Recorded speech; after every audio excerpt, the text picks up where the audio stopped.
Hello everyone, and welcome to another Ace Attorney Investigations. We're playing 2 Prosecutor's Gambit, and we are on episode 2 of the game. Shella the Killer is back, and that's interesting. Didn't expect from game 1.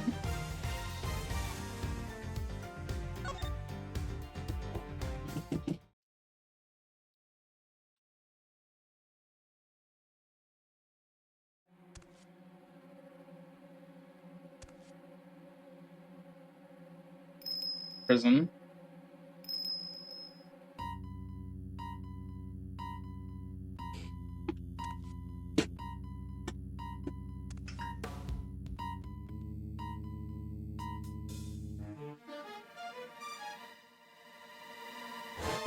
So murder in the prison, okay. Oh.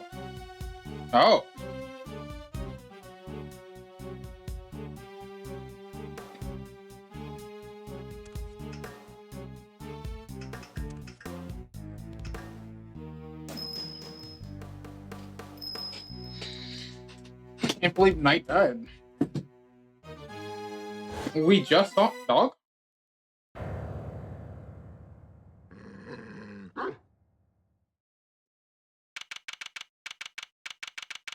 Okay, we're in the detention center.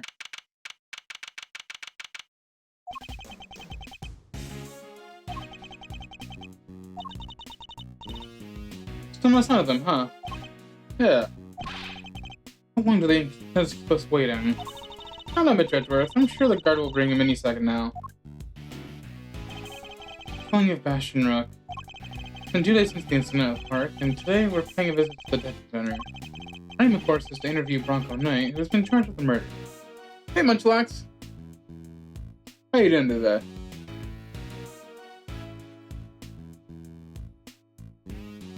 Also, my dashboard notified me that you stream, so I give you a follow-up. Oh, alright, give me a second.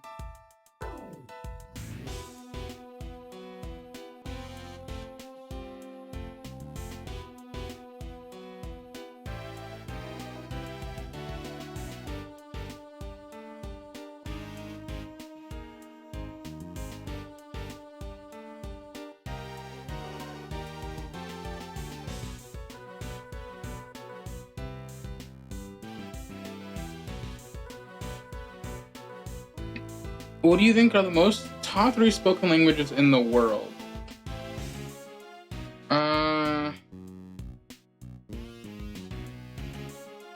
English, for not the best reasons. It's pretty much the meme of you speak English because it's the only thing you know versus I speak English because it's the only thing you know. As far as the other 2, I feel like Mandarin is probably a big one. And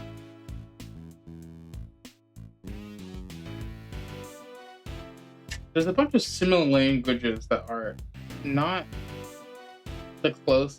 I mean, they're close, but they're counted as separate. It's like, in terms of what is probably the 3rd most, I don't want to say it's Spanish, but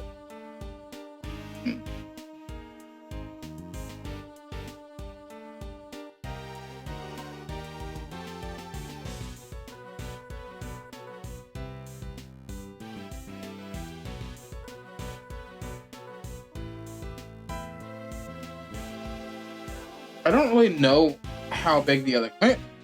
Maybe Russian. Russia is a really big country, so I think I want to lock in English, Mandarin, and Russian.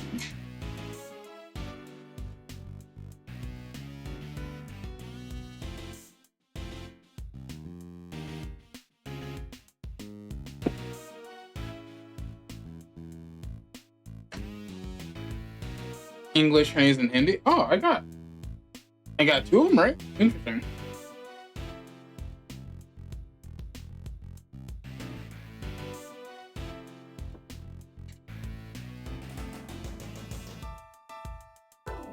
Yeah, Hindu is a pretty big culture. That's fair.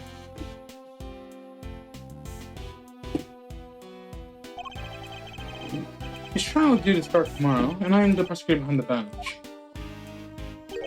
What's taking so long? You there? What's going on? I don't know, sir. I'll go and... We got a situation. It's night. He's been killed. What? Killed? In the detention center? Come on, Mr. Edgeworth, what are you waiting for? Hey, guard, take us to the scene of the crime at once. Yes, sir. It's a good thing we have authority, huh? Your life, your choice. So it didn't happen in the holding cells. But surely that was where he was being held. What's the holdup? Cranston's this way. Look. Where are you taking us? Doesn't this door lead to a prison proper? Yes. You mean the other cells aren't part of this prison? Not exactly, no.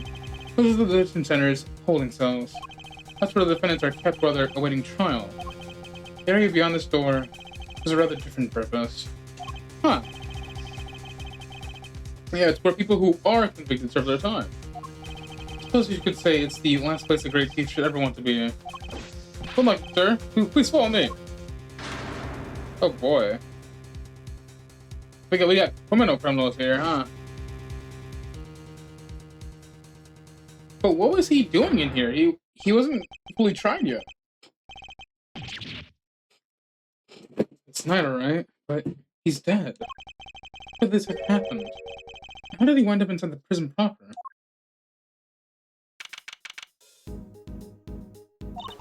This is horrible. How did Mr. Knight get himself murdered? I hardly believe it myself. There can be no doubting the evidence of our own eyes. What's he doing here? I thought he was being held in the detention center, no? He was. He must have been. The trial hasn't even begun yet. The law states until infected, suspects are to be kept in cells separate from the main prison. Only those who have been found guilty are sent to the prison proper. There's no way Knight should be in here. Did he wander his way over? How?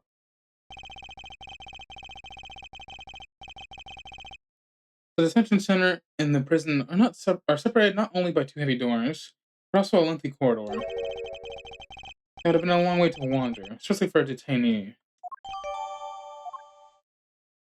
So someone dragged him out here then. Wasn't even take a closer look at the Knight's body. We need to examine the scene of the crime carefully when I get to the bottom of this. What do you know? Something out of the ordinary, report officer. Yes, sir. There's this one thing. Come on. It's a body in the workshop, sir. Oh, okay. He's right. That's definitely out of the ordinary. Anything else occurs to you, you know where to find me.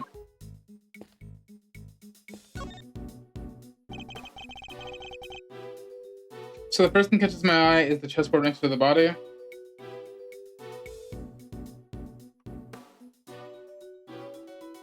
Yeah, I see it. It's a very small chessboard. It's also being covered by the Edgeworth's name. This part of the floor is covered with dirt. You know what that means, sir? Footprints. Too many footprints, unfortunately. You need a specialist to identify them. So we just gotta wait until the forensics get here. Yes, in the meantime, you can refrain from treading all over us. Wouldn't want to slip up and get the old jacket dirty, huh? Good point, Mr. Edgeworth. Thanks. The concern was the footprints, not your jacket, detective. Like, I guess get the foldable board? Probably. Oh my god, you poor controller, you are suffering. Oh, I guess I can use the D-pad. This works.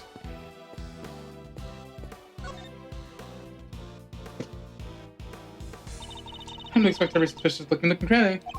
Indeed. This area's too big to be taken all at once. Fortunately, I can use right to look up or down. I'm scarless, can't expect anything that catches my attention. Looks like a pulley of some kind. Maybe the prisoners use it for work? I suppose so, yes. Okay, so I know you're going to say no, but absolutely not, okay? You are not permitted to swing on the rope. I knew it. Should have known you were being serious.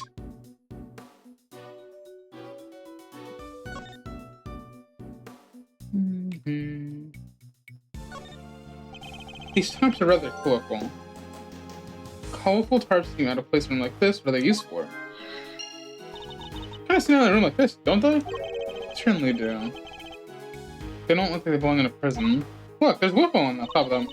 You know that reminds me of, right? Hey, maybe it's actually hers. Maybe she left it here. Not a chance. She and her Whippo are attached with the rest. Trust me. I think it's crazy that even Edgeworth is not immune to getting whipped. There was a rope near Knight's body, too. Speaking of which, want to see my super stealthy rope escape trick? Thanks, but I'll let you know when I'm needed saving. He seems genuinely disappointed. We're having something like this in a prison, huh? Cage instead of a cage. Technically, okay, a prison isn't made up of cages, but cells. What's the difference? No offense, Mr. Edgeworth. We gotta look at the base nature of things more. Yes, and the base nature of investigation is the pursuit of accurate facts and information. Got it there.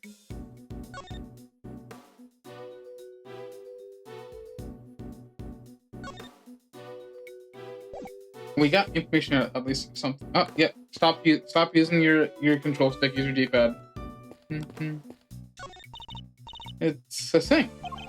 Doesn't seem to contain any useful clues. Nope. No look for treasure either. You do know we're not actually looking for treasure, right?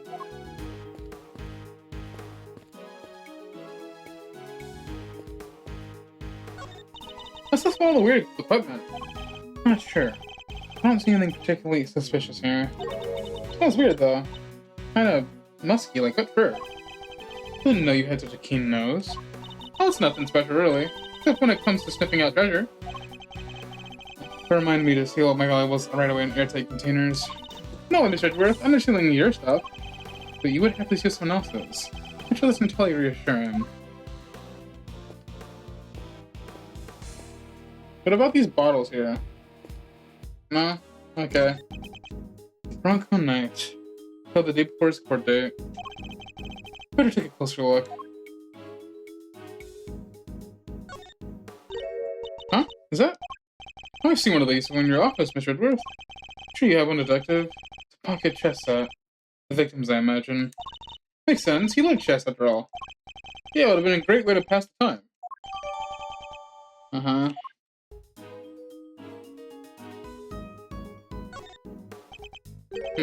Rubber glove. Yep, just one, though. Just examine it in more detail. Blood? Fingers are covered in blood on this side. We can safely assume that this is the glove. There's just some after Knight's blood has been spilled. We can? How come? Because it has been on the floor when the pool of blood was forming. And the blood would have flowed around it, but not underneath it. I mean, there's only a band of blood around the edges of the fingers, not all over the backside. Yep. Assuming the glove was discarded after the blood had been pulled around the body, maybe a murder ditched after they did the deed. Certainly a possibility. At the very least, whoever it was dropped must have seen the body. You there? Yes, sir? Have you seen that glove before? Yes, sir. Prisoners wear them for work. Strange, though. Prisoners issued with those gloves are under strict orders to keep them in their cells. They aren't allowed to take them out without permission. Maybe we should check. I suppose that would explain why there aren't any other gloves in the workshop. Okay. So, it was a prisoner who did it, possibly.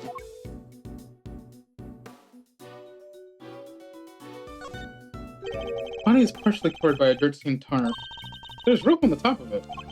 Is Knight tied up with a rope somehow? Should take a close look under the sheet as well. Look at that red stuff. Yes, say it's blood. Should keep looking around. It was born to be more uncovered, I'm sure of it. I think we have logic to connect. That's fair. I wanna get everything out of the way before I try though. His neck brace is soaked with blood from the hole in his neck. I assume that's the cause of death, and then it's probably instantaneous. He wouldn't have had the chance to cry out for help. There's a smoke on his scalp too. Is he struck with something? Maybe he fell on his head after he was stabbed in this rope. It's possible. It's too early to say a certainty. Hey, have you your camera with you, correct? Can you lend it to the detective so he can photograph the body? Sure thing. Oh, here's Gummy. Thanks. Alright, here we go. It's closure and rest though, huh? Indeed. Be covered in dirt. Guess he's like me when it comes to laundry. Be a graveyard to think anyone else could be quite like you, detective.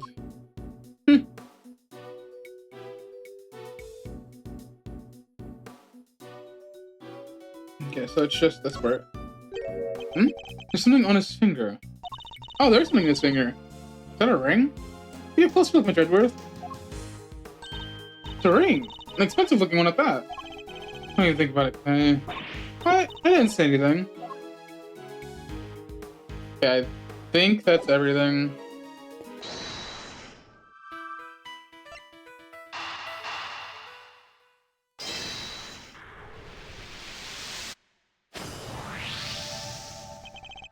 Traps have a pretty distinctive design. In fact, the same design as the bloody tarp around Mr. Knight's body. Yes. Took the words right out of my mouth. She does that a lot. Don't hate you be so careless, Mr. Edgeworth. You need to keep your treasures close when there's a great thief around. I thought you were on sabbatical. Oh, what was that? Some colorful tarp on Livingston's body. Some of these were being sure don't work for it. Not a bad bit of evidence gathering. Nothing can stop us from on the hunt together. Right, Gummy? You betcha. We're unstoppable. We're all the three musketeers. Let's not get carried away, detective. There's only one thing we still haven't found. The murder weapon? What do you mean, sir? What's missing from this crime scene? See no sign of a murder weapon anywhere. You're right. I didn't even think of that. Come now, detective. You're a detective! These are basic investigative principles we're talking about here. Yeah, I guess. Sorry, sir. Don't worry, Gummy. Hadn't crossed my mind either. How the hell it puts my mind at ease, okay? Items that could prove potentially lethal are strictly controlled within the prison. After all, we wouldn't want anyone to get their hands on them, wouldn't we? Which means acquiring a murder weapon would be hard enough without leaving the scene with one. Oh yeah, I was thinking, Mr. Edgeworth. What was the murder weapon? Where has it gone? Answers to these questions may be the keys to figuring out what happened here. Huh, didn't know the guy had a whole entourage. Who the hell are you? Excuse-moi, but this is the scene of the crime, right? You're... Wait a sec. Are you...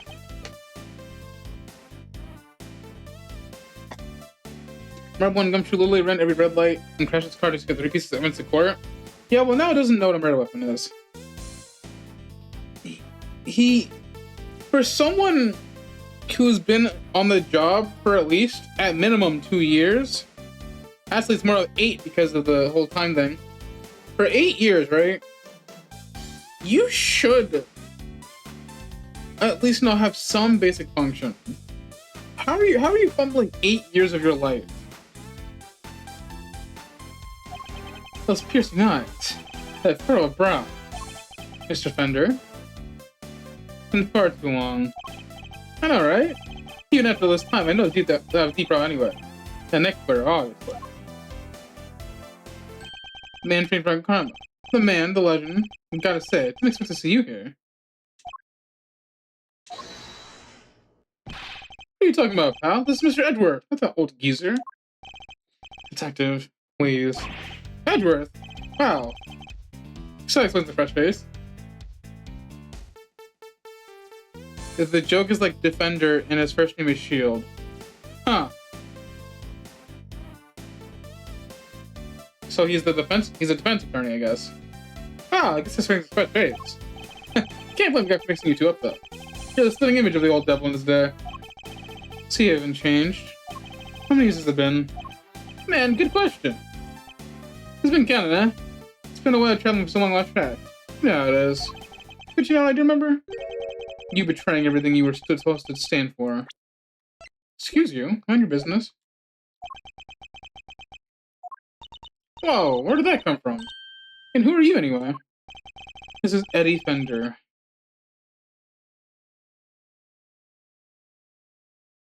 Eddie Fender.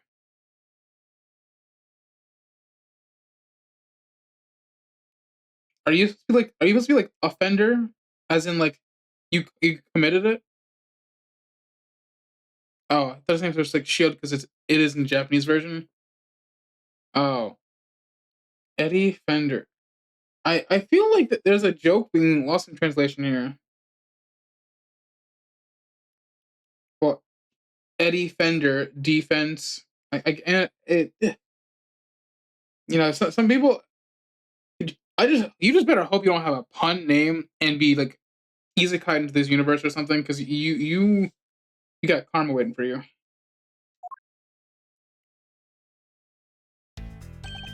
Enchant, as they say. Fender's the name, and defending's the game. A bit of an ace attorney. Hey, shut up. That's a big gumshoe. I'm K Farda. Great feat.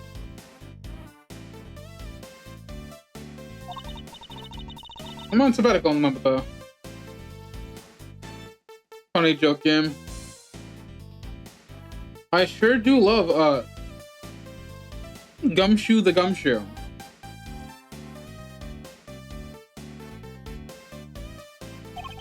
Great thief. Wow, that's so romantic. She's hip, if you will. Right? It's nice to finally meet someone who gets it. Looking to expand the franchise, actually. Hey, made sign up super sequel. Sounds awesome. Want to come hang out with you guys, if you have me. Sorry, I should have also mentioned that it's girls only. And they have to be super fun and super cool, and hey, I totally get it. No hard feelings, yeah? Come on, bring it in. You're the hugger type, huh? You've got to be kidding. My bad. I'm just so used to how they do things elsewhere, you know? Why are you here, Mr. Fender? Whoops! Almost forgot this was your scene. Keeping that defense up is strategy number 1 in the Von Karma playbook after all, isn't it? Hey, quit it with all the Von Karma stuff, pal. Who gives? Feel like the joke got a bit lost in translation? Kinda, yeah. Hold it! Detective, calm yourself. His attitude is unfortunately understandable. It is. Take you, Mr. Knight's attorney. Guilty as charged, Your Honor. Well, it's supposed to be anyway. So he was planning on a birthday night. His client had been murdered. He and I would have faced off against each other in court. Let's see what he has to say for himself.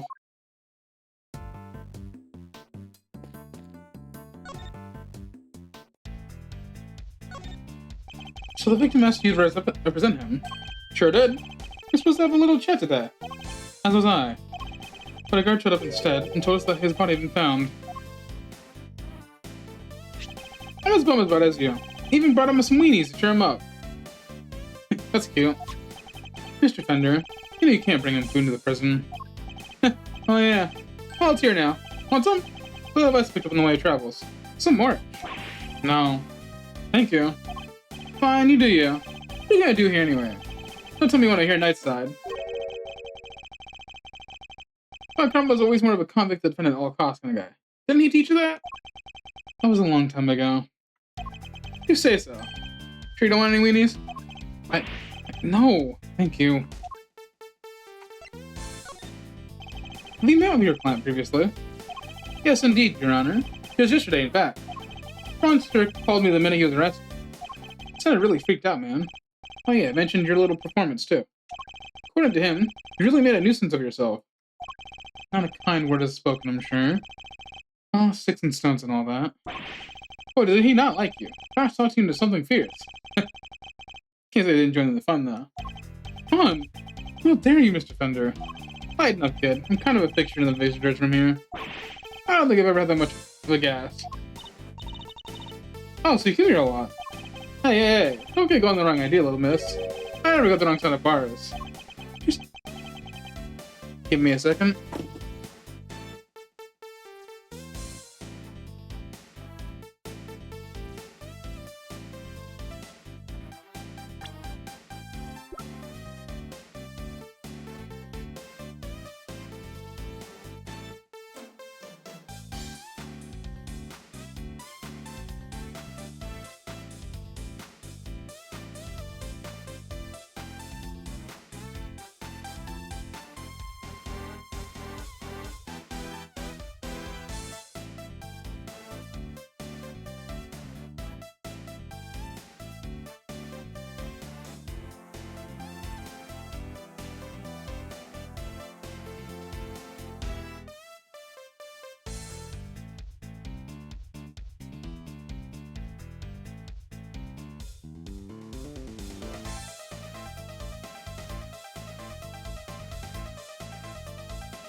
I apologize for that. I had received an important call and I needed to take it.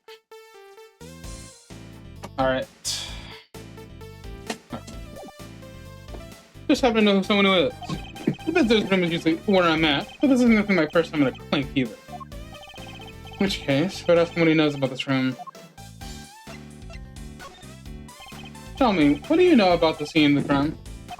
Huh? Oh, this room. None, dude. What do you know about it? I'll give you 3 choices.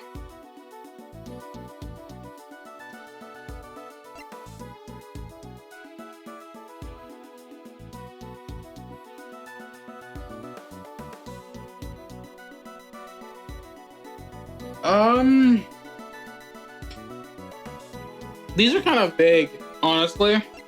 Because aren't all the options wrong? He's in a workshop. In a sense, I feel like a workshop. Well, a workshop is like definitely like the precise answer. The problem with my answer is that I've seen a workshop be a classroom. I've seen a workshop be a recreation room. So I hate this. Is it a recreation room? Oh, I don't even want to know how you spend your time, Edgeworth. Guess there's plenty to play with if you use your imagination. Rob, see what the entry key has to say, shall we? Oh no, you got it wrong. This is actually a workshop.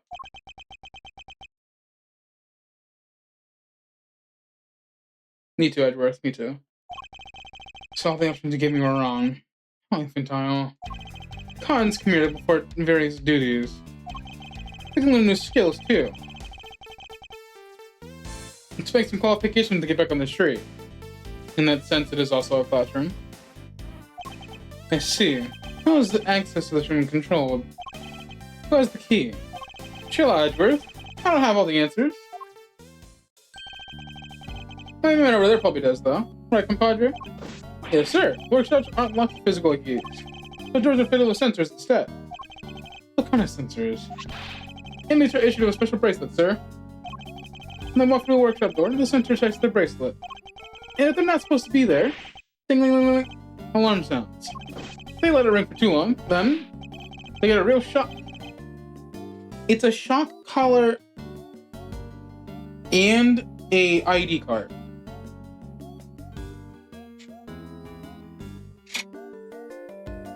Also, yeah, I agree with you. How dare he give me all the wrong choices? They look like Dynamite fans from Sword and Shield. They kind of do, yeah. They're missing the blue, though. Pokemon Champions is taking way too long to come out. I know they try to break or remove the bracelet. I shot like 3 times worse than that. Oh, yep, shock collar and ID card. Cool. What? That's brutal. You committed a crime. Just need to ensure that enemies follow the rules, but things a bit excessive. People who break the law don't deserve to have those kind of luxuries. Granted, there are false positives. People can get arrested for when they're innocent all the time. But let's be real. If you are innocent, you're probably not breaking the rules of the prison in the first place. I wish to pass through the door like this one. Prisoners need to be accompanied by a guard. You disable the sensor for them and let them in. You get all of that. Oh, you get all that? Many prisoners use this workshop today. No, sir. No one's been in here for days. I know if they have. So no prisoners have entered, let alone use this workshop today. So someone on the force killed him. Which then begs the question, can we trust anyone on the force? Which means there's a contradiction in this crime scene. Namely, something that shouldn't be. Take a look over the quick science scenes and put my powers of deduction to solve this mystery.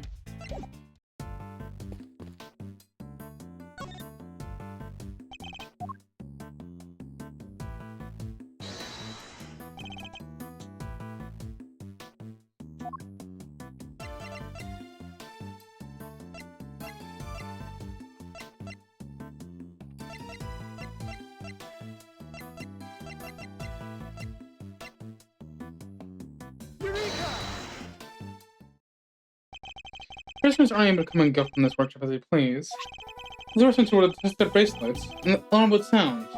What's more, according to the guard, the prisoners were all supposed to be in this rental today. And yet, here we have a rubber glove, the kind you should to inmates. This is a clear contradiction. So where did the glove come from, sir? I don't know, detective. Not yet, anyway. All I know for now is that the glove is a valuable piece of evidence.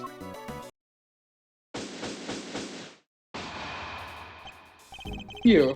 Apart from prisoners and guards, who else has access to this room? No one, sir. This is a prison after all.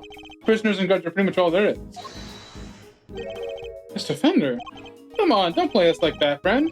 We both know that's not true. I'm literally right here in front of you. You as well I do that. Prisoners and guards aren't the only ones who can come in here. Huh? Oh, do you mean... But sir, there... Mr. Fender, do you care to get to the point? Who exactly you're talking to? What? You don't have a pair of keepers in that hard hat of yours? You didn't see them on the way in. Wandering around the corridor, chilling with their buds. But if you nose out of that door right now, you'd trip over one of them before you take in a step. Are we talking about insects, bugs, rats? Tell you someone who isn't a prisoner? Listen, pal, we just had enough of your baloney. Take a ship up, big guy. I'm on your side. You know, for such a white fella, you have a very narrow mind. How did you... Hold it! Detective. Sorry, sir. Look, just follow me, okay? Seeing is believing. Isn't that what they say?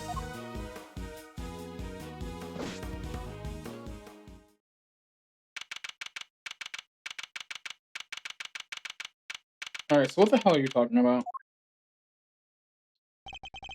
Snorri, sailor. You're the human share their space with some special friends.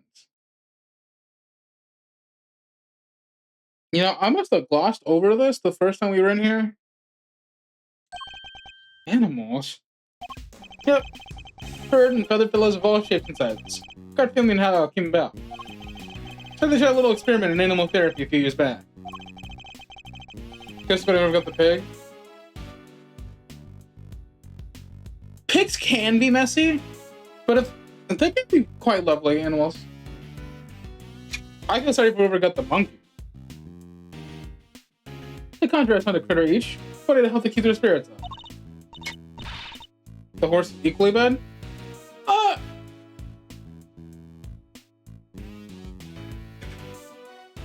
I still give it to the monkey, but farm animals at least have been like, you know, we know how they do it. Really? Wow. This is like so much fun.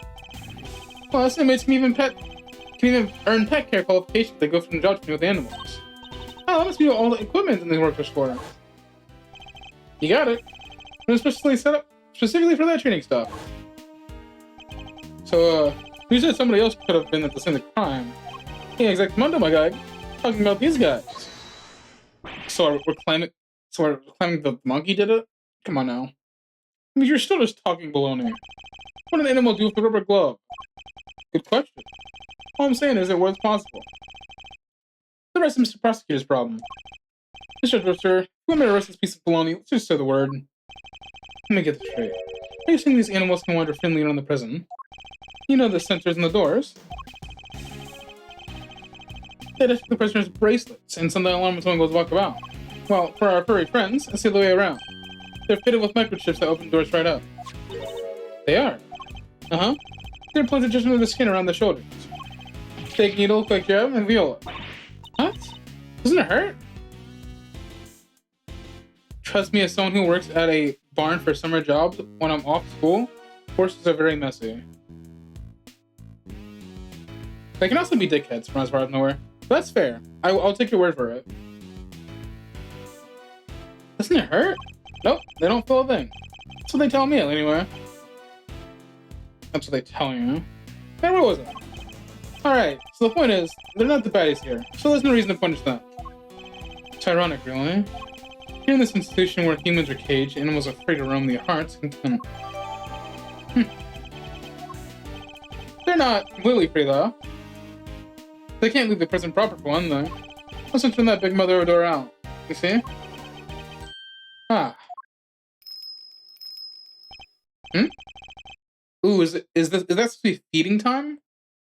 What's that tinkling sound? Sure. Is it feeding time? Oh, guard dog. Just look at the thing. Is that a bell around its neck? That explains the sound, I suppose.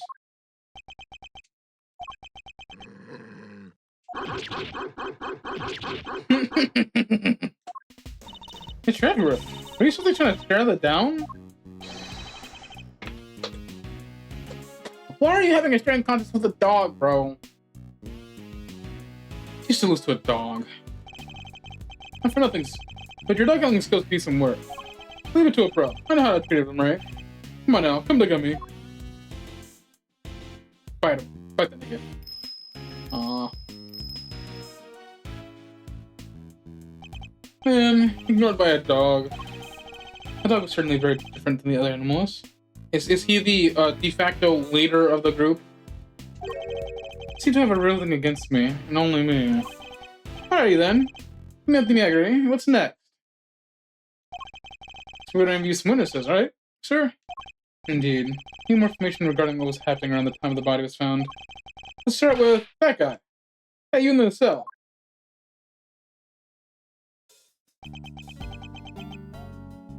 Couldn't even animate him in the face.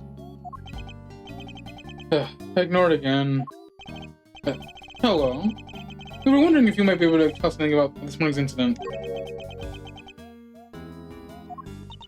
Is anyone else a little afraid of this guy? Not a big talker, huh? It's alright, man. I'm on your side here. Let's start with a handshake, huh? Maybe hug the... There are bars. Seconds out. What's that supposed to mean? Yeah, I get it, man. I know there's a hugging type. I'm cool with that. Oh my. A bear club? Round 1, 10 reps each. What is this man up to?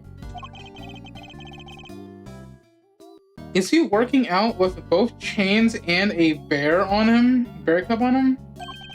Your name? From the blue corner.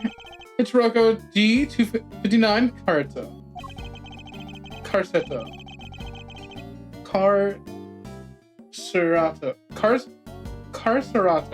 There we go. Incarcerated? Is that what we got here?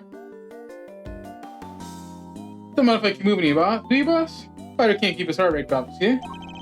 Doesn't look like there's any danger of that. Don't you worry you lose too much weight doing all that.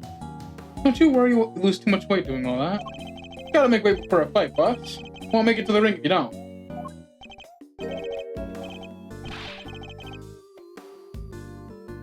So, like, cardio. Somewhat of a stretch. So you're a... Oh yeah, I get it. You gotta be a boxer, right? Carcerato. Cardio. Carcerato.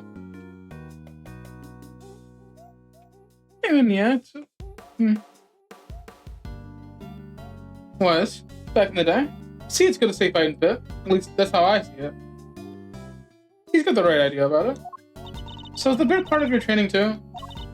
Looks kind of like an apron. So cute. Anything cute about Teddy. He's my partner, see? Oh, why do you have a polar bear? Bro has one of the few animals that actively hunt down humans as a training partner. I don't care if it's a cub.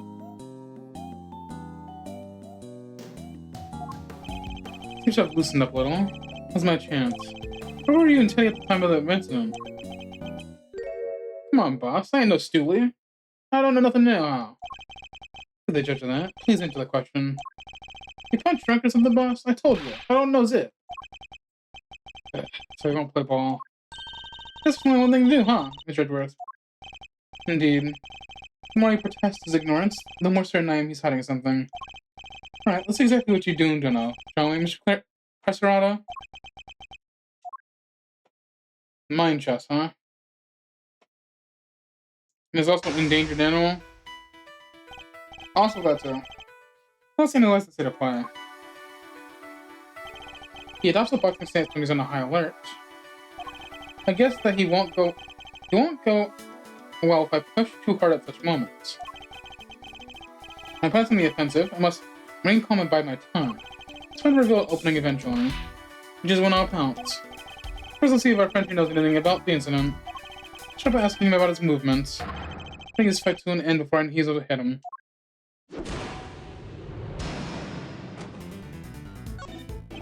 Why don't you start by telling me what you've done today? You won't enter me, Mr. Prosecutor. What? You won't try out the champ, is that it? Put him up, pal. Thrown in the towel already? That's gotta be a regret. This is probably my style. But I'm more than happy to take you on a game of chess. Incidentally, don't you get tired ducking and diving like that all the time? Think I don't got the stamina kid? Oh, just try me. Well, he's in a fighting scene, so I should buy my tongue again, right? I ain't tired. Not today, not today. Because not today. Took it real easy this morning. Had me some quiet time all time. Hardly broke a sweat. Really? You look pretty sweaty to me. Give me a break, will ya? I'm done talking, okay? Tired. Yeah, real tired. You have kept your boxing skills sharp, Mr. Carcerado. But I'm afraid your lying needs quite a bit of work. Tired? Really? I hardly think it's possible. Doesn't know you just told me your quiet cell time this morning. Ugh. Gotta be careful, Teddy. This guy lands. He lands. Oh, he's taking up the weight. He's hiding something. I'm sure of it.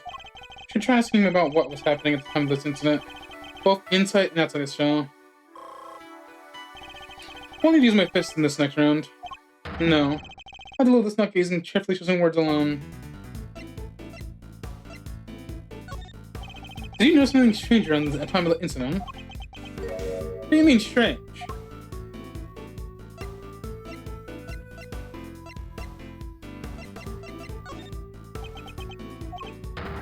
Hey, you think I knew you're not gonna fight? Okay, no. I should have said something then. Because he does drop his guard, so... Don't play gum? Okay, there we go. She can help you, boss.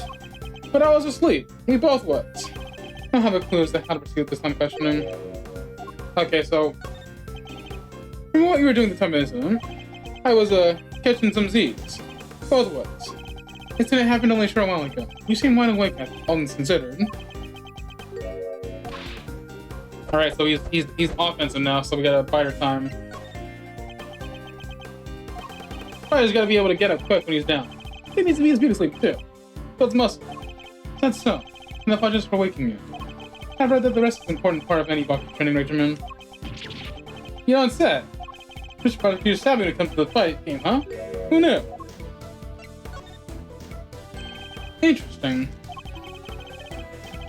Hey, I'm a prosecutor. I don't remember telling you. You've been eavesdropping, haven't you? You've been listening to everywhere we sit out here in the corridor. Means you weren't asleep. Now you were lying again. You're a good kid. Got me clean with that one. Alright, I admit it. I wasn't catching those Z's. But what? Guy can't work out in his son no more without lawyers getting involved. Or is a man taking care of himself for crime now? I can't believe you know he was awake is an important development. To vote with his use of clue.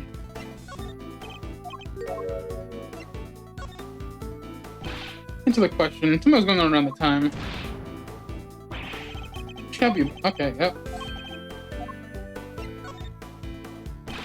Enough of your barefaced lies. You weren't asleep, you were exercising. You told me as much yourself. Ugh. Counterpunch, huh? Sure seen that one coming. Seems I have you on the ropes, Mr. Carcerado. It's time to come clean about what you know. Alright, you don't gotta shout it. Stop around like you own the place. Tenny and his pals have been scared enough this morning already. Already, you say? What do you mean by already? You don't know well don't know this long, but I fear you'll be soon out of the count. You said the animals have been scared enough already, which means implies something happened here earlier. Well, What was it, Mr. Costaretto? Ugh. Quit it, will you? I'm getting shell-shocked here. Fine. Somebody yelled, okay? Real loud. Real scared. Got a little guy scared, too. Yeah, laugh at me, Mr. Big Shot Lawyer. Let me see you do the same thing in the ring. Checkmate.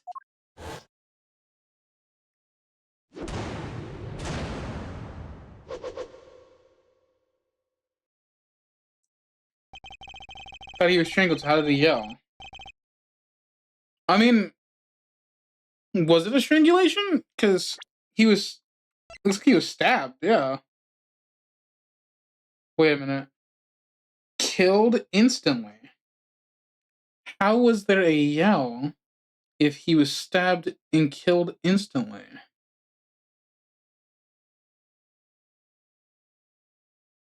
That doesn't make sense. I think we've established... Looks like his neck's being strangled by the next piece thing. I mean, to be fair, he had that last episode too, when we first got him arrested. It's because it's a neck brace because because Shelly the Killer fucking choked the hell out of him. I'm sure it is slightly suffocating, but he does need it so that his neck could heal. If anything, I feel like that kind of like caused suffocation too, though, because it would, who knows? Fine, I'll talk. You did, Mr. Edgeworth. Let's not get carried away, okay? Our career's only just begun.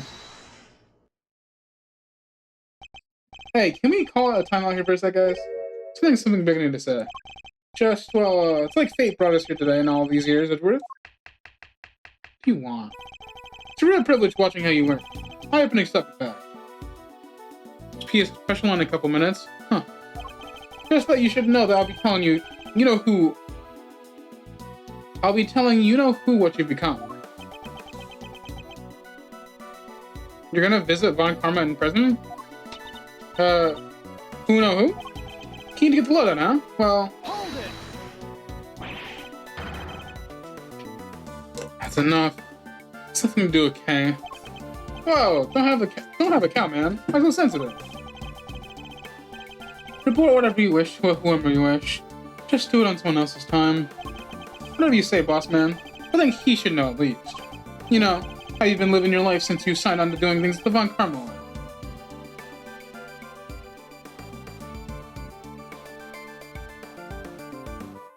Hallie dies in this prison, especially because he killed a person who works in the federal government. I'm pretty sure he's dead. I want to say, I don't know how Japan does the death penalty, so I can't really say for certain because they killed Dahlia for laughs. So I believe that. But then who is he talking about?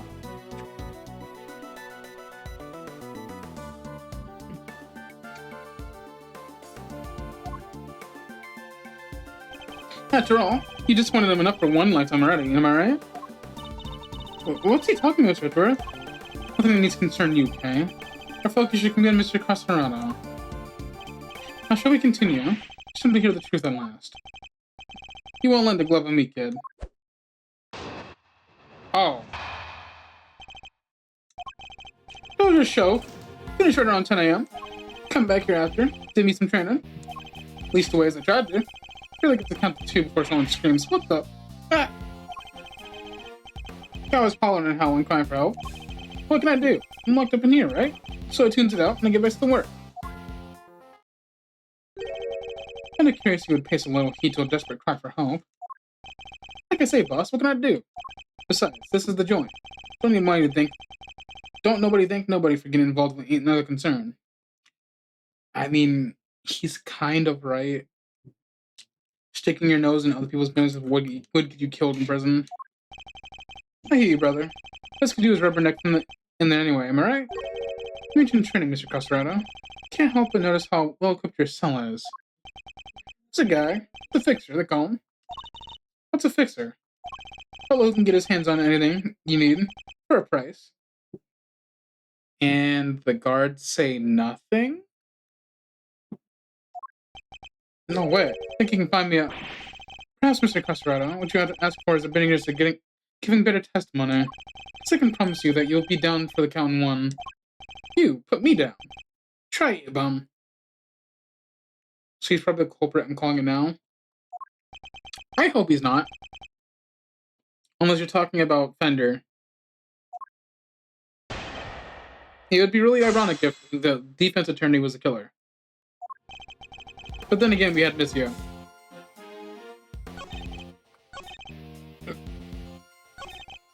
So this part, I understand. This part doesn't make sense to me. Crying for help, stabbed instantly, killed instantly. I can see you noticing, the fixer guy. True, the fixer guy makes a lot of sense. I can see somebody going, what the, because they see the person with the knife. Howling and howling, calling for help doesn't make sense if you die instantly. Especially if you're stabbed in the neck. Hold it! What kind of show was it exactly? Depends on the day. Could bring me in from outside, as you see. Singers, dances, all kinds. Gives us a constant little something to look forward to. Nice, that sounds like fun. And you went along to see today's show. Sure I did. Gave us a chance to get a glimpse of the outside world now, can it? Then it was over. Hold it! Who did this training involve? Now let's see now. Today was stand on rhythm work, which means jump rope. Huh. That tiny cell? How? What about Teddy? Isn't that dangerous for him? Kid's no dummy. Checking to get my rope out, he jumps up and holds on tight. Why? You jumped up with a polar bear clinging to your chest. Told you, didn't I? We're partners. Besides, well, X-ray never is good for me. Anyway, should I jump rope? Hold it! Tell us more about the scream you heard. It was a scream of a guy about scream his last. And I should know. Well there, good buddy. The time and place you know was clearly audible. Guy backed into a corner, fighting for his life. You read something like that, boss? Well, I have. And yeah, it was clearly audible.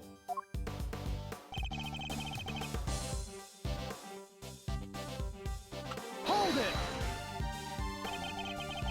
it! If you were set on the neck, you'd not be able to scream, so there's no way. That's what I mean, like, the first one I get. The second one, I don't get. There's no way you heard multiple screams. That's what you heard. There's nothing else. Nope. Nothing much anyhow. So there was something. What else did the victim say? You have to tell me. Oh, I do, huh? Why don't you come over here and make me see, and I'll see if I can make it squeal like he did. Whoa. Forget the kid. He doesn't know when to quit. Come on, Miles. Poach is a good man. It's clearly important, and yet he insists on remaining infuriatingly vague. Look, friend, have you to let this slide, please, for me. Huh. So yeah, I heard the voice, like I said.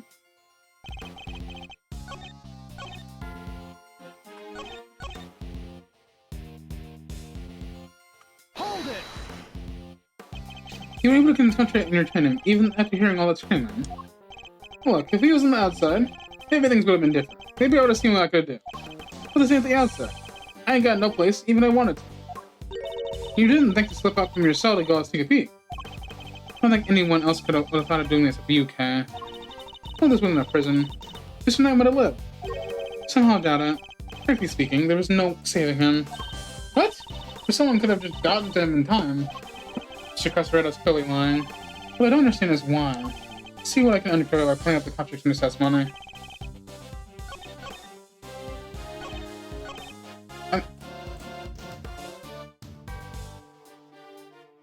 So it's either one of these two. I personally think it's this one. But knowing my overthinking, it's probably this one. Objection! Yeah, right, there we go again. I know myself too well. You're listening carefully, Mr. Castrado. Huh? Trying to be cute or something. The victim died from a wound to the throat, and very quickly at that. He neither had the time nor the ability to scream as you claim he did. You say you heard the victim's cries, and yet that would have been impossible. But must have been a scream. He said there was. He said there was? Both of those statements would have worked, by the way? Interesting. It's a good thing. It's a good thing they accounted for that. Quit looking so smug, will ya? Fine, I admit it. I didn't hear nothing, alright? But the guy in the next cell did. He told me so. The next cell?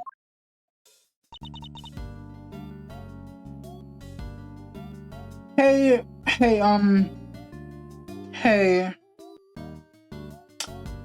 I'm noticing something very, What the fuck is Polly doing in here?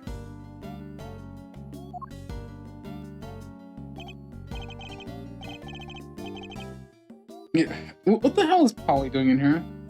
Oh, what do you want? Heard a scream, what of it? Came back from the show and they put us in our cells, same as always. Then just like I told this guy, I heard it. Scream, a really scary one. Scary how exactly? Didn't tell him this part, I guess, but it was kind of like, eek, someone, anyone, come quickly. He's something like that. I guess I said that probably wasn't the victim. Indeed, sounds more like he was more likely than the person who found this body. Oh, that explains it. So Mr. Crusher was telling the truth, more or less. It's not really the case, though.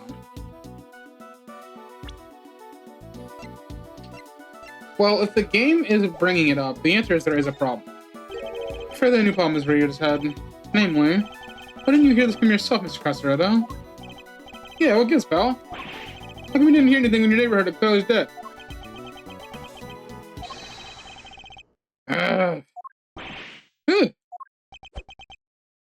So, fighting stance.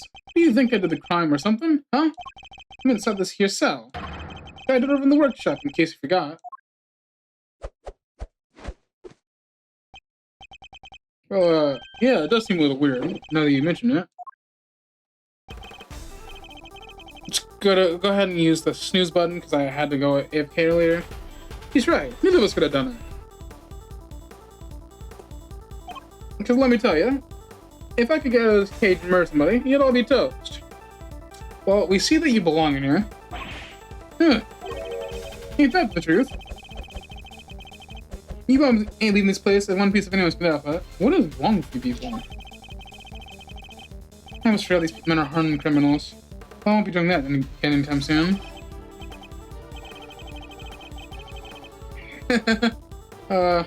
Guessing this wasn't how you saw this going, Edgeworth.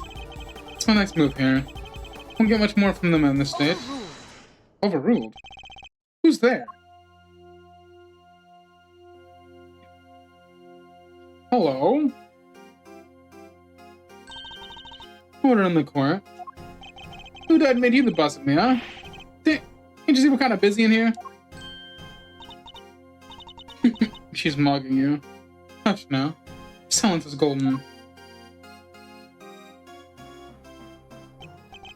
It is. Your hand, if you please. Hey?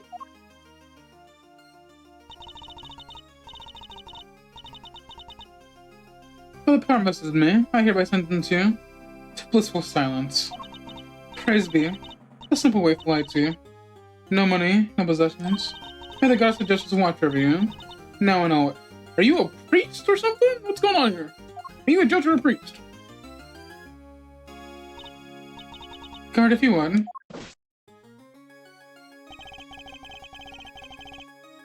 Looks like I'll be spending the night in solitary, buddy. What? Come on, please, boss. Anything but there. There's no need to be afraid, my child. If anything, you should be rejoiced.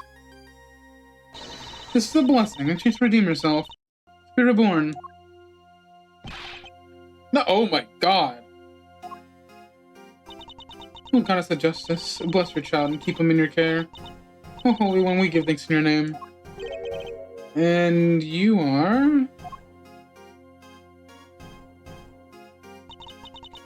Purity Gravel, at your service. Oh, okay. Because you have a gavel in your hand. It has mattered a bit of the title of judge, and to work the pleasure of the law. Hey, look! The third judge we've seen, and the second... and the first one to not be related to the other two. What is a judge doing in a place like this? Since you asked, Mr. Edgeworth, I have been sent here to find you. Come bearing a message from the Committee for Prosecution Excellence. It is my sacred duty to deliver it. The Committee for Prosecutorial Excellence? What the heck is that? It's first and foremost a name that should not be taken in vain, my child. Or is a sacred phase of the goddess of justice herself? Oh, I feel you in, kiddo. Committee is a panel of 11 people whose job is to keep our beloved prosecutors honest. Oh, is he even my chief prosecutor? That would be pretty cool. I would love to see Phoenix and Edgeworth succeed. In other words, they make sure that people like Edgeworth don't cross the professional line.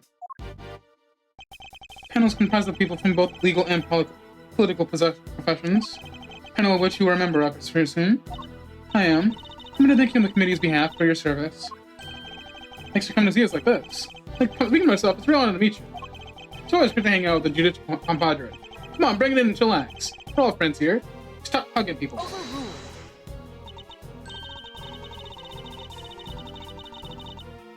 I need to remind you that the committee has a long-standing relationship with the Bar Association. The fact that she has voice lines means that she's important, and it means that we are eventually going to have to challenge her in a battle of wits. Hey, I didn't mean anything by it. Should not lighten the mood, okay? So, your job is to find blind prosecutors and punish them. Precisely, my child. Praise be the goddess of justice for bestowing her gift of insight into you. Duty is the power to remove problematic prosecutors from cases.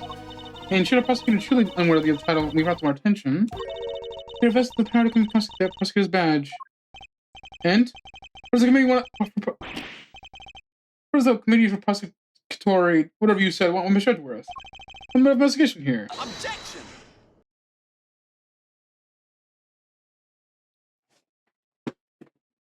And you are? Pitiful. You really don't know, do you? What an ignoramus. And who are you, pal?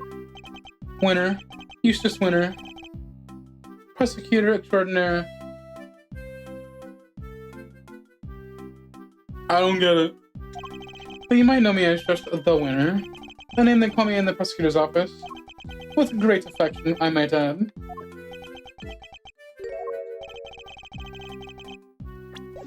I have never heard of you. And how about Detective Flapper over there? Nope. Name means nothing to me. What's to be expected of an ignoramus, I suppose? Ignorance is sweet, as they say. So I'm sure most things mean sweet nothings to you. Ignorance is bliss, Winner. I don't think sweet nothings means what you think it means. It's entirely natural you aren't yet acquainted. Eustace only just joined us last month. Something but a rookie. I'm not just any rookie. I am a winning rookie. But he won't prove himself to be in due time. Let's get to the chase. I'm here to clean up your mess, Edgeworth. What do you mean? What mess? I know exactly what he means. Committee sending envoy with the prosecutor in tow. Used ace winner, as in he wins a lot. Wins a lot is a rookie. Thinking emoji. Suspect I know what you're getting at, Winner. But I'm going to need a few more details. Do you mind explaining, Judge Gavel? Very well.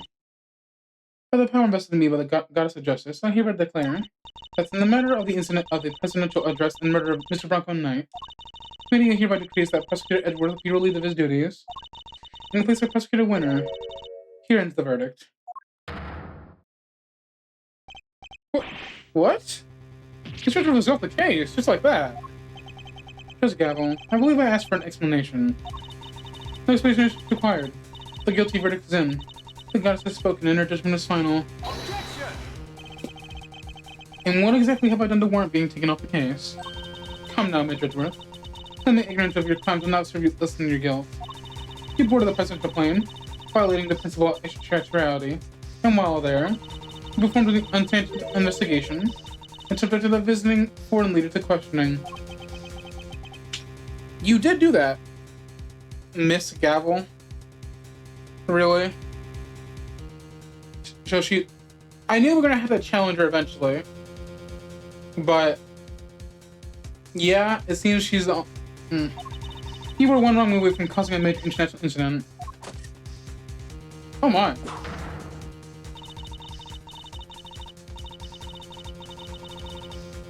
You've vastly overstepped the authority of your office. To call an abuse of power would be no understatement. Objection! I don't deny that I may have pushed the boundaries of where certain rules were concerned. There shows also no denying that certain risks must be taken in one is arrived at the truth. I refuse to concede that my actions are inappropriate. Overruled. And what you are saying is, of the ends justify the means, the rules can be fully ignored. This is a very dangerous way of thinking. The law is absolute. It is not to be bent to your whims. Forgive me, but not all of us believe that as you do. Is that so? How unfortunate. Still, it changes nothing. When a trial ends, the hammer falls. Be you defendant or attorney, even though the verdict seems irrational, nothing more can be done. Nothing, that is, but to give thanks to the goddess of justice, divine grace.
Okay, so, yeah, I figured it was mid.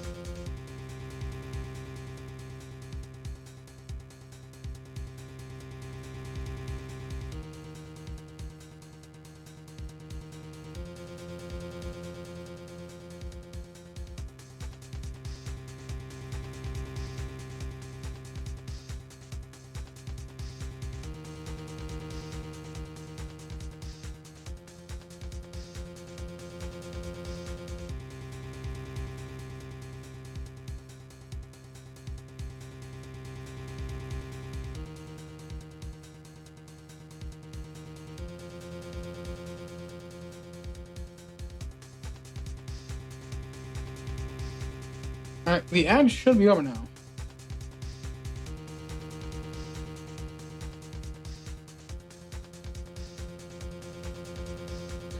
So let's go ahead and do this. Unless you wish to appeal. To do so, you wish for badge, of course. So they mean to take my badge if I don't play along. By the way, thanks for the follow. Yeah, of course. I may not always be present, but if I notice that you're streaming, I'll try to tune in. So they mean to take my badge if I don't play along. Whoa, the frick, Edgeworth? So you've accepted your fate? Good. Guards, do you still kind of extra mount? No, stop! What are you doing, detective? I'm in charge now, so you do as I say, move out the way. What? You're not the boss of me. Luckily for you, Flatfoot, that's exactly what I am. They're holding all the cards here. I won't stand a chance. Detective Gumshoe, do as Mr. Winter says. But, sir... Touch a gavel. 15 minutes on the treadmill right now. Huh? Alright, like you're working out while watching. Cool. Chose gavel. Yes, Mr. Edgeworth? Queen's decision is beyond irrational, so yes, I do plan to appeal. You haven't heard the last of this. Duly noted. Till we meet again, then. It's okay. I'm leaving. Right. Oh, and remember, you know who will be getting a full report on all of this. Who are you talking about? I honestly have no clue at this point.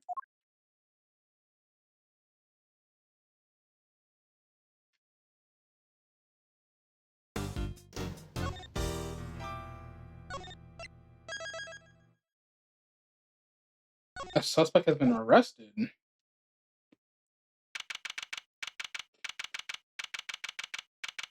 March 28th? Hey, it's pretty close to now, honestly. It's in a week and a half. Only 1 hour in, we can go for another one. That was the plan, yeah. I still can't believe what happened yesterday. It was terrible. Who those crew treated you? Cut to the chase. I'm here to clean up your mess, Edward. I'm going to hereby decrees that Prosecutor Edgeworth will be relieved of his duties. And this for Prosecutor Winter. Here ends the verdict. Yeah. Ace Attorney has like a really big like corruption problem, honestly. Judge Gavel and Mr. Winter certainly didn't mince their words. That's not what concerns me right now. I'm worried about the committee's reasons for doing what they did. And what they might do next. But it won't be good. First, Mr. Edgeworth, you listening to me? Huh? Yes, of course. So this is it. You're giving up on the Bronco in that case? No. No intention of doing such thing. Huh. I'm surprised that they didn't ask him for any of his, like, evidence or records.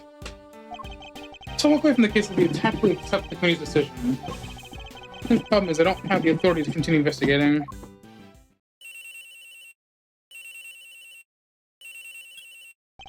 Yes, what is it, detective? Got some bad news, sir.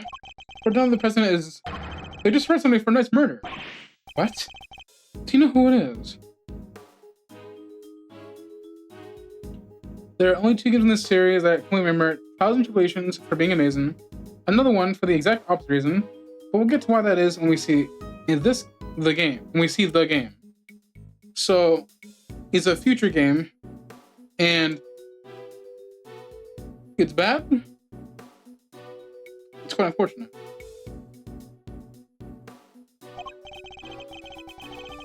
No, but I heard that it'll be held at the detention center. Maybe we can go talk about where it is. Yes? That's really unfortunate. Considering I have the Apollo Justice games coming up. Good idea. Let's get down there, Miss Edgeworth. You don't have the authority to investigate. Surely I can pay a suspect an instant visit. Alright, we're on our way. Me too, I'll see you there, sir. Don't you mean miss, detective? Nah, everyone's busy in the prison going over the crime scene anyway.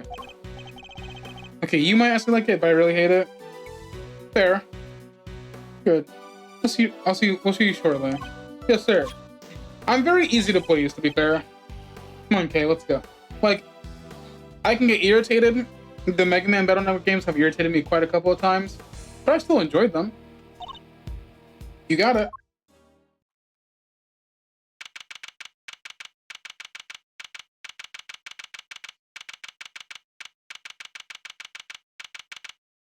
It's not even noon yet. Still no sign of them, huh? Indeed. Wait, this is just like last time. Please don't tempt fate like that. No, I can't. I just can't.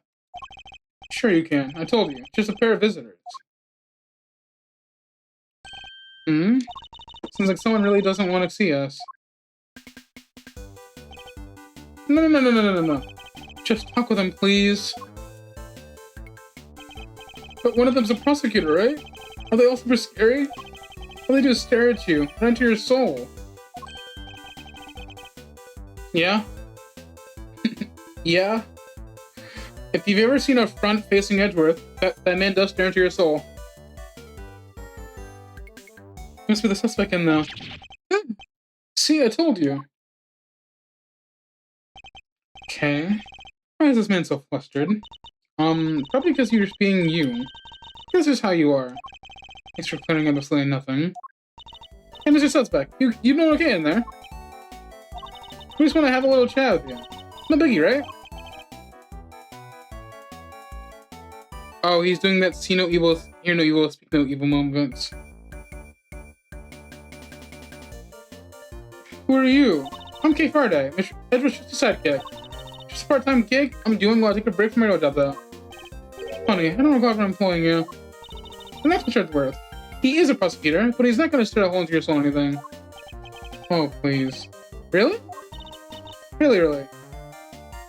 He's kind of monkey-shaped. Really? Anyway, can you please tell us your name? It's Saint. Simeon, yeah. There's the monkey movements. Simeon Saint, yeah. And your movements mimic the actions of the three great sins. I see what you got going on here.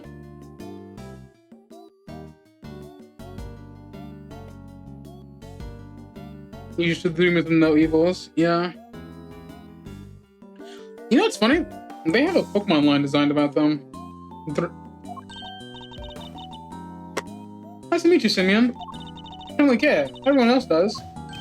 Prosecutor Miles Edgeworth. I'd like to ask you a few questions, if I may. Please, Simeon, we're trying to help you. I promise. Really? Thanks to Kay, it sounds like we might finally get some answers, at least. Perhaps you can start by telling us a little about yourself. Who, me? But why would anyone want to know anything about me? I'm boring. Saint Izzy does no evil. Yeah. Ooh, this doesn't mean we have... Oh, you know, it's fair. Miss Gavel, Ace Winner, I'm pretty sure they got the wrong guy. Nothing, I'm a nobody. You have a job?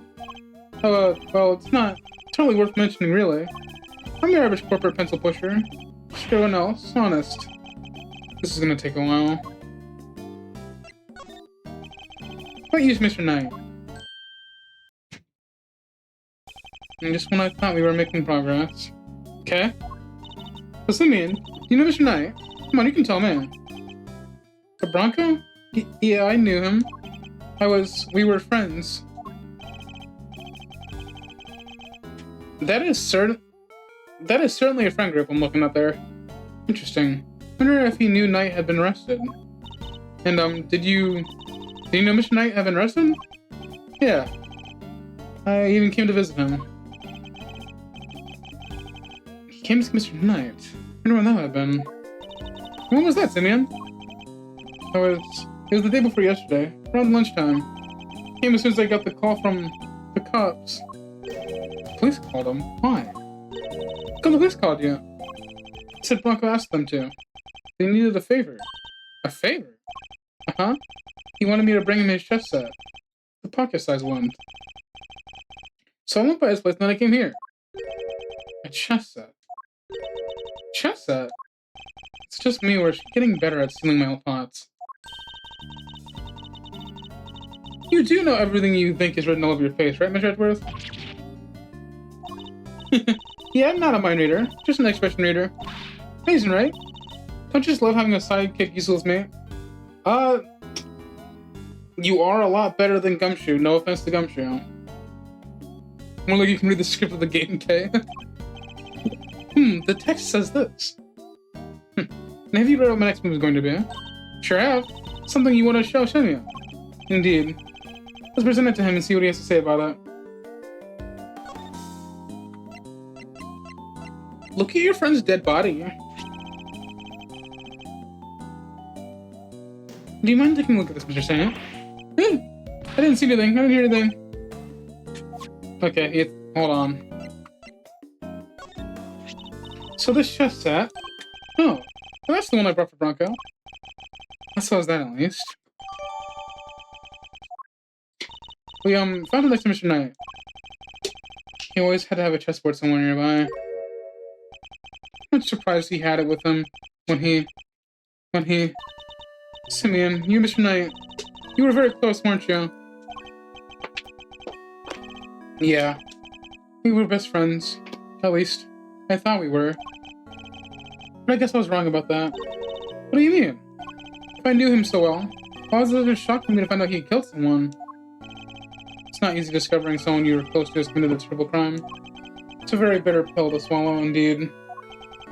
How could it all end like this? I could never imagine something so awful.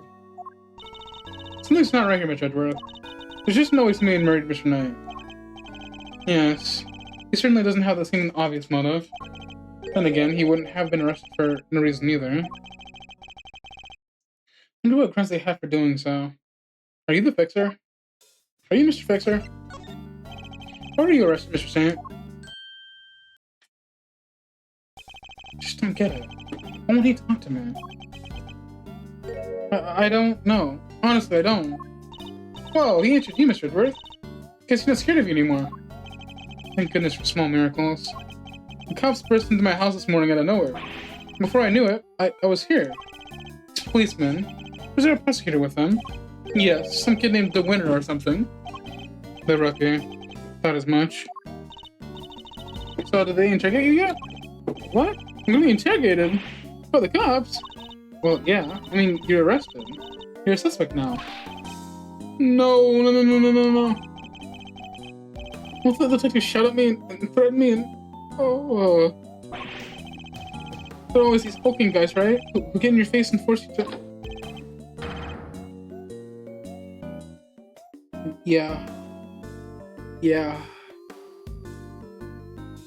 Given the fact that he looks a monkey, I would bet that he's part of the show that Mr. Cardigan was talking about. You might be onto something there. Hold on. Yeah. See, I told you. Please don't hurt me. Please don't crush me with those huge arms. Oh, please, calling the cops. What's up with this guy, Mr. Edgeworth? Oh, nothing, detective. You're just being you. Guess that's just how you are. I don't get it, sir. Look, Mr. Edgeworth. Simeon is clearly innocent.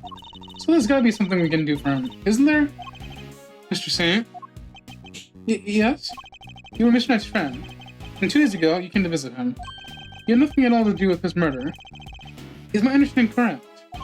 Yes. I didn't kill anybody. Very well. Now I choose to believe you. Now I'll do all I can to rescue you. Huh?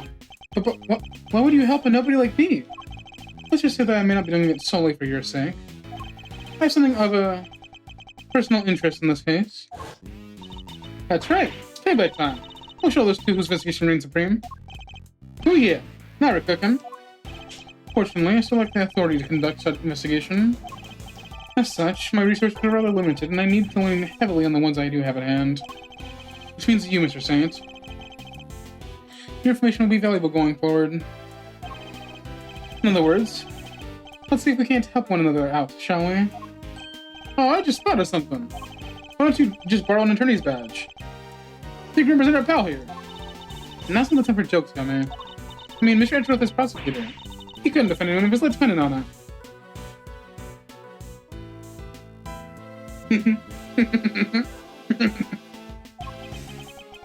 But I wasn't kidding. I just thought helping suspects... That's what a defense attorney does, you know? Sure, we can do that too. 30 minutes in the treadmill? Hell yeah. I wish my place here had a big enough area for a treadmill. So come on, let's get to work. Yes, ma'am.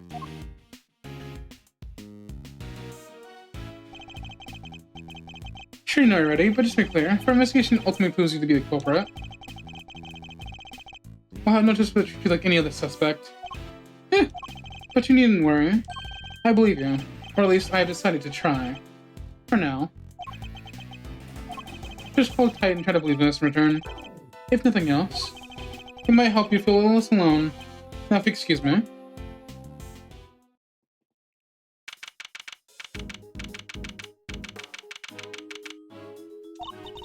So we talked a good game in there, but we can't even get back inside the main prison and see if they've seen a crime. Maybe defending the guy in court is the best bet after all. Come me, can't defend for his life, remember? We watched him do a part of the trial.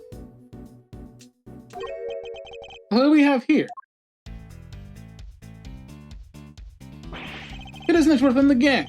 What are you cats doing here? Listen, pal. Come and harass Mr. Edgeworth again, Hey, easy there, such a flat-foot slums. I'm here to work. Work? What, you're here to defend someone? Well, the K-Meister nails it in one. Aren't you this uber intelligence of the bunch? Uber intelligence? That's not how you use either of those words, Fender. Some may say I'm an easygoing old rogue about town, but I'm actually not a half-bad attorney, which is why I've been summoned to the old jail room for a meeting with a new client. Suspect is one Simone Sainsbury. You mean Simeon Saint? Wow, that's freaky. You know more about my job than I do. Wait, Mr. Edgeworth. Mr. Fender's a defense attorney. You thinking what I'm thinking? Fear I might be. In fact, it might be our only option. Not so long ago, I found myself embroiled in another case that wasn't mine. I managed to worm my way into the crime scene by agreeing to be a certain someone's subordinate. One experience I won't ever repeat, but I fear I might just have a little choice. Fender, before you say another word, I just gotta point out the fine print. Eddie Fender does not take on associates. Say it ain't so. I hear you protesting, but pompous prosecutors are a no-go. Especially those of a Von Karma variety. Should have known he wouldn't forgive me that easy. I understand you wouldn't want someone like me. What's more, I understand how you feel about all the things Von Karma. But please, believe me when I say, I'm not the man I was back then. I'm no longer under my old mentor's spell. You better believe it, pal. Richard was a changed man. Sure, he used to be the demon prosecutor, but he's not like that anymore. I do have feelings with that detective. Tommy's right. Richard is one of the good guys now. He's not just a prosecutor, he is a hero. He got me off the hook just last month. You don't say. Relax, lady, quickly. But he was. There was other word for it. He was heroic. Great people, even. Please, Fender. Don't you think there's something odd about the way the committee stepped in yesterday? There's more to this case than meets the eye. I'm certain of it. I can't just walk away from this. I can't. Please, allow me to help you with this investigation. Sheesh. About from the great Miles Edgeworth. Never thought I'd see the day, but here we are. So enlighten me, if you will. What made the leopard changing spots? Well, there was a guy in blue who just wouldn't fucking stop. I suppose I have to say the courtroom itself. I've experienced so many things and met so many people there within these four walls, including some old friends who showed me a better way to be. How could I not change a person? Well, I'll be. You would never have bared a soul like that. That was beautiful. You might have even surprised you know who. You know how much that takes. Tell you what, here's what we're gonna do. We're gonna start again with a clean slate. So, this is me. Edgeworth and co-law offices. Eddie Fender, senior partner. Edgeworth? That's right. Mr. Fender began his legal career. As an assistant to my late father, graduated. Ooh! What? Your dad was a defense attorney. So, the you know who Mr. Fender keeps talking about is.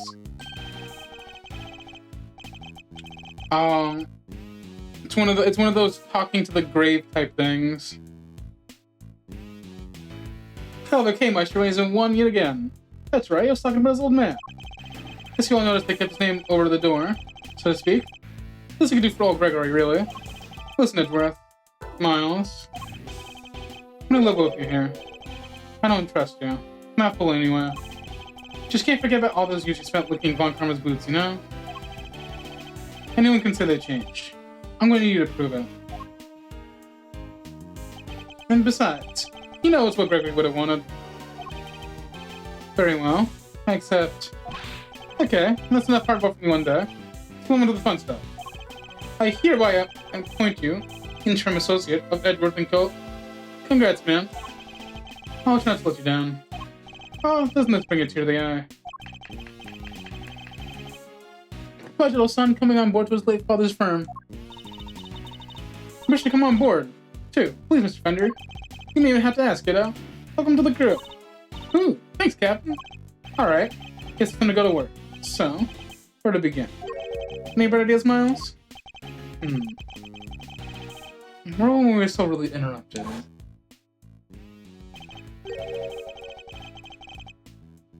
This wasn't the victim. Indeed, sounds more like it had than the person who found his body. We even need to speak with the person who found the body. That was like an easier to associate. We just do indeed. Still the type to smile and nod, I see. But that's gonna make my life easier, boss. So you're lazy.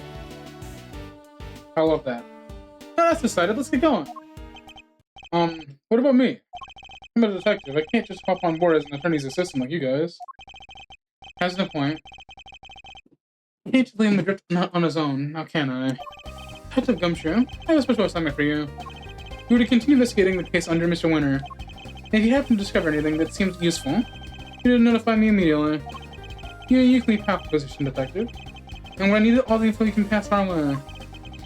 You can count on me, sir. I'm a real pro when it comes to letting things slip of the fence. You shouldn't be saying that. But I understand. Trust me, I know. But just this once, those listeners of yours might be with our ship.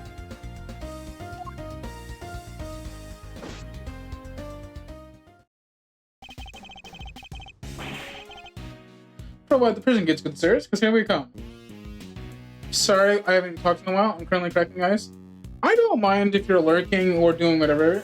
Is the fact that you're here is good enough for me, man. Don't worry. I'm glad you're watching. So an idea how we tracked down whoever found the unconscious body, Miles? I think your best bet is to simply ask around. Oh, don't you dare. And you are? Who is this? Excuse me, but... Oh my, just look at you. Are you talking to me? Just fabulously chic, darling. Fabulously. Fish hair is so apparent, don't you think? These people are speaking French and I don't know it. Enchanted, mademoiselle. And much obliged. Lieutenant Attorney Eddie Fender, at your service. Let's get things off the right foot, shall we? A little embracer, perhaps? I like the sound of that. Why is the fox scarf also doing it?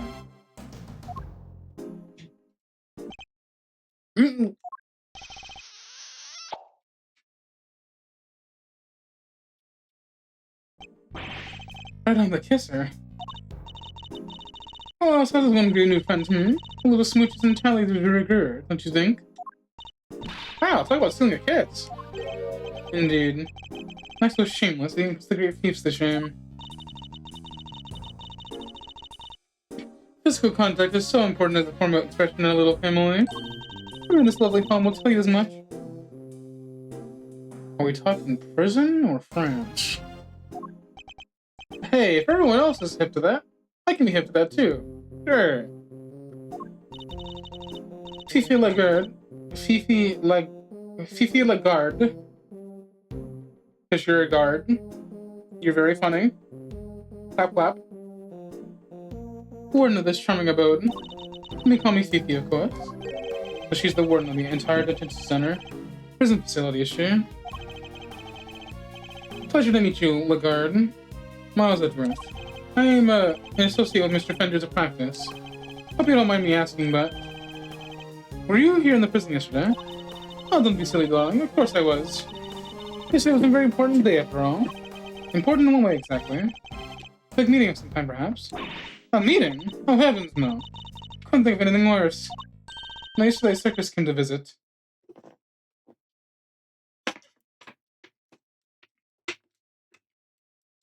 The very big circus?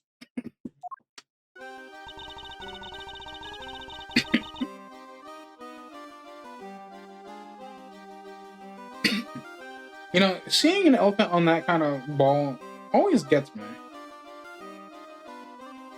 It was simply a spectacular event and featuring some terrifically talented animals. Anyone had to be there. If you were here at home, you were watching the show with me. The performer set up a special stage in the yard just for us. We were very well-lookingly Cisnapas. She set the circus performance for the inmates yesterday morning. Mr. Carceretto mentioned this show yesterday as well. He must have been talking about the same thing. What time did this show take place? Around 8 to until 10, maybe. Yes, something like that. Meaning it finished right around when the body was discovered. By dint of time of the show, she's a really solid alibi. Oh, do look at the time. Sorry, darlings, but I'm really much dash. If you explore our home, Mikasa and Sukasa and all that, ciao for now.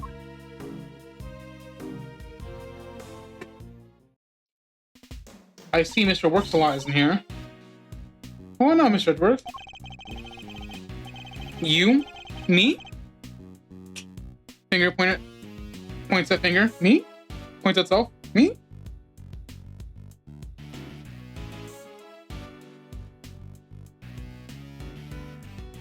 Me? The person who found the body screamed. Another scream was heard by one inmate we know of. Therefore, our first task is to question this inmate, see where his information will take us next. I'm ordering food for the weekend. Besides cookie dough, what else do you want? Ooh. You're ordering it now?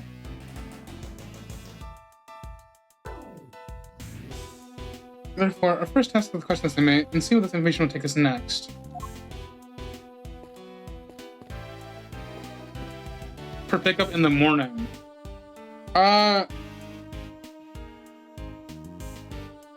Chicken patties?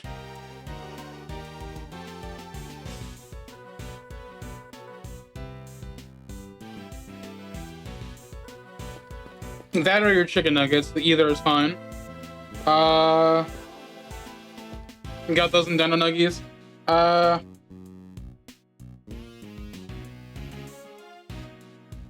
I guess stuff like drinks, like I don't think anyone's a waffles for breakfast is lovely. I like that. I don't know if anyone really drinks soda other than me and Kaylin, but any type of like drink is fine. And then if you can get Seagrams for me and Zevin, that'd be nice. In terms of alcohol. And if you need to, I will help pay for some of it. What about Sev? Do they drink soda? They do not. They are very anti-soda. Well, it's not that they're anti-soda, they're anti-carbonation. Alcohol we purchase tomorrow afternoon. Fair enough. But yeah, in terms of drinks, it can't really fill into a go-order. That's fair. Just stuff like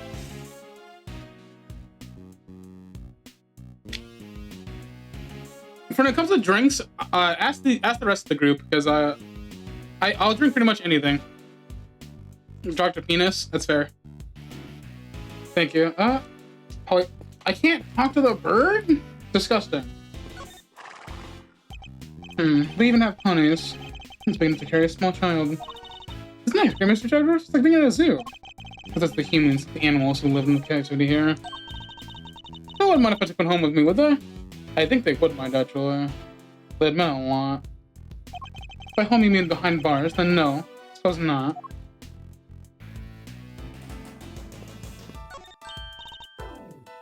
Oh, it's a blurb about the guy myself. Alright, gotta finish ordering and get ready for work. Alright, man. I'll see you tomorrow. Have a good stream. Thank you. But thanks again for the subscribe yesterday. It's a blurb about the guy myself. He says, prisoner number D2-259, classification habit, C cell to the right.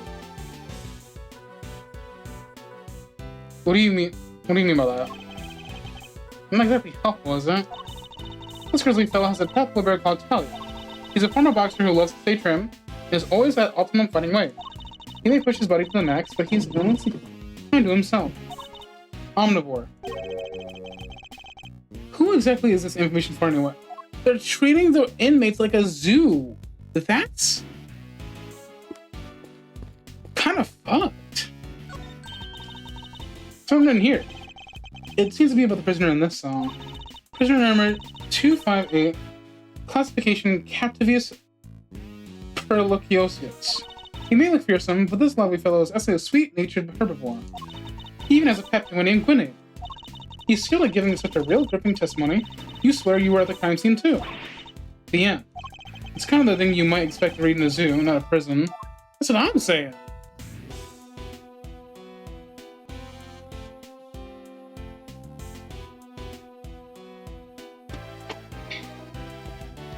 Oh, that's cool.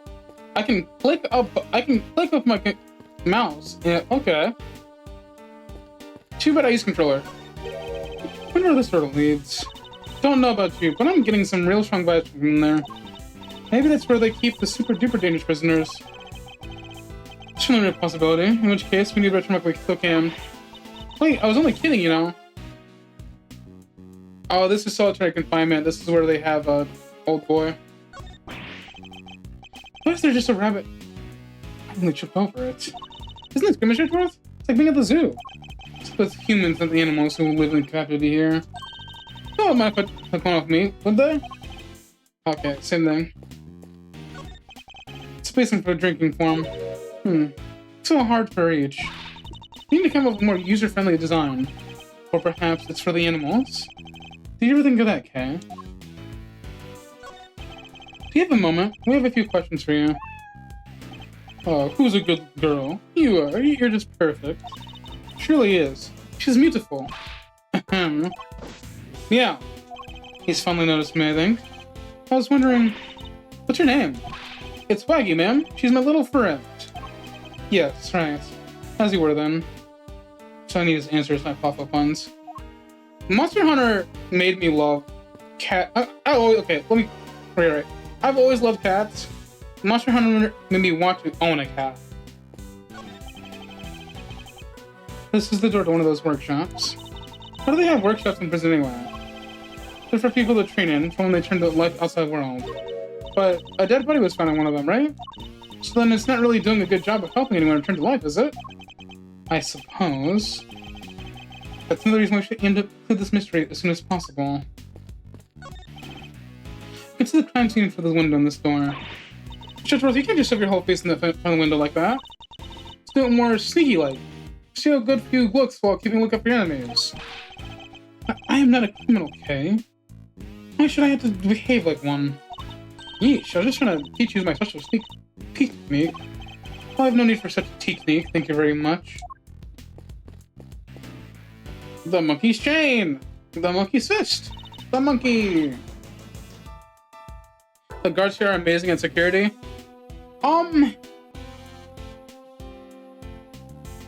That's a way of putting it. They're more like zookeepers than anything at this point. Not something I'd expect to see in a prison, I must say. Doesn't it look fun? None in the least. While we're on the subject, you are not under any circumstances to climb on that structure. To make myself clear, I have to show that monkey his boss. Please, Kay, you really don't. Monkeys are actually pretty dangerous.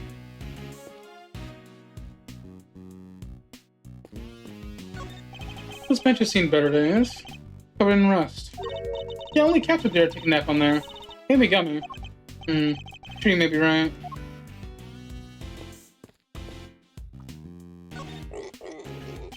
Too many pig, I believe.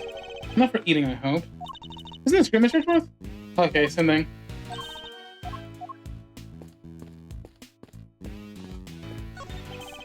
There's no one in here.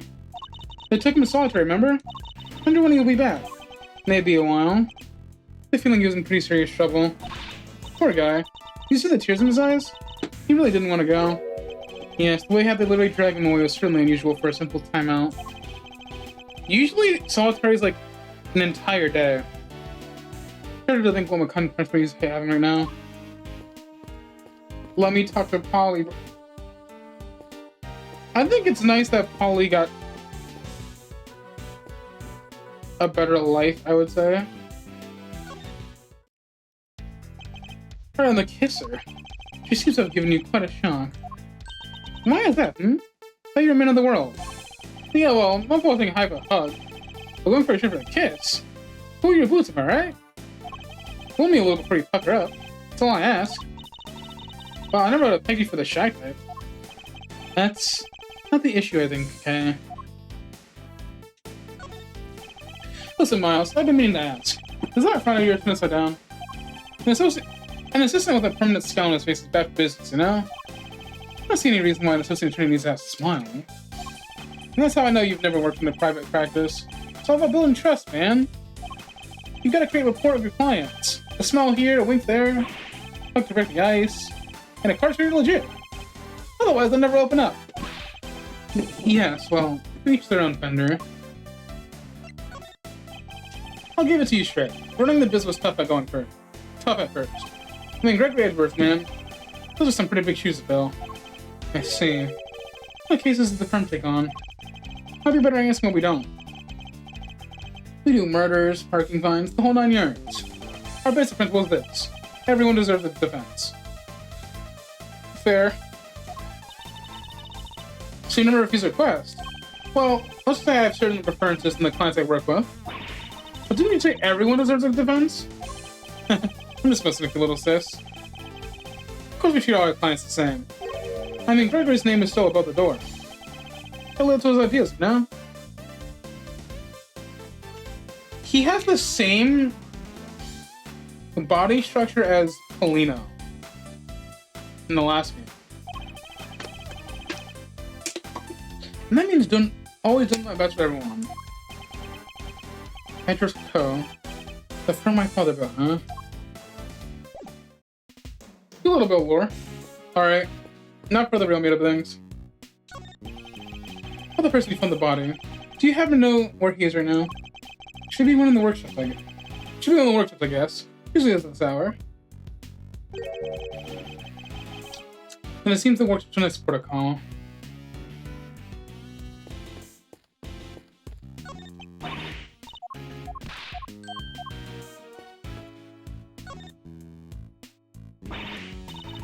Hello? Anybody in there? Nice try, kiddo, but this isn't the bathroom stall. Yo, you there? Can you help us out here, my good man? Yes, sir. What can I do for you? Somebody using this workshop right now? Yes, sir. One of the prisoners is in there. Just confirmed it myself in the noontime roll call. Let's just speak to this prisoner if that's alright. Sure, I'll go fetch him right now. Won't take a sec.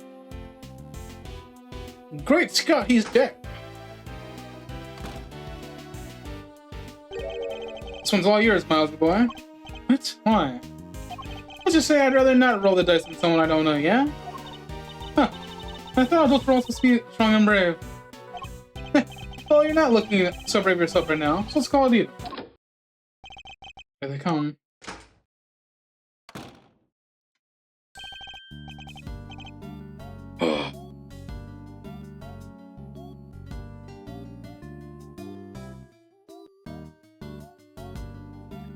Hello, Mr. Sawhit. It's been a while.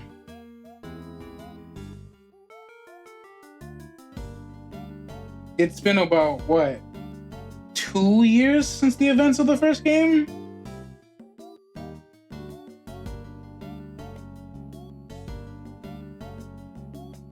Oh my god, he's actually living up to his name now. Because this time he did see it. Fuck off. Yes, yes, I hear you wish to speak to me, with me. Not exactly the hardened criminal we were expecting, is he? My name is Miles Edgeworth. I'm a prosecutor. Prosecutor, you say? Eddie Fender, attorney at law. I'm being too scared to handle this. Listen, sorry about my pal here. He has the weirdest ideas. Prosecutor indeed. That'll be the day. He's definitely just an associate. Jeez, Miles, get a grip, will ya? He's right. I mustn't forget that I'm a defense attorney's assistant for the time being. Oh, that explains it. I did think you look a little different from the prosecutor I spoke with yesterday. So I've already spoken to the winner. Do you mind answering a few questions? No, of course not. I'd be delighted. Name's Sawhit. Frank Sawhit. Frank did it. Well, this is all yours, my young associate. Sure, have the intern do everything. Why not?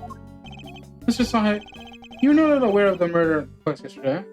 Do you mind telling us where you were at the time the body was found? Yes. I was in the workshop there, working as one may expect. What kind of work were you doing? Well, I'm actually retraining at this moment. Hoping to become a stylist, you see? That's stylist, that is, yes. So I've been studying hard and practicing every moment I can. Usual field of study befitting an usual prison, I suppose. And that's it. I certainly didn't see anything.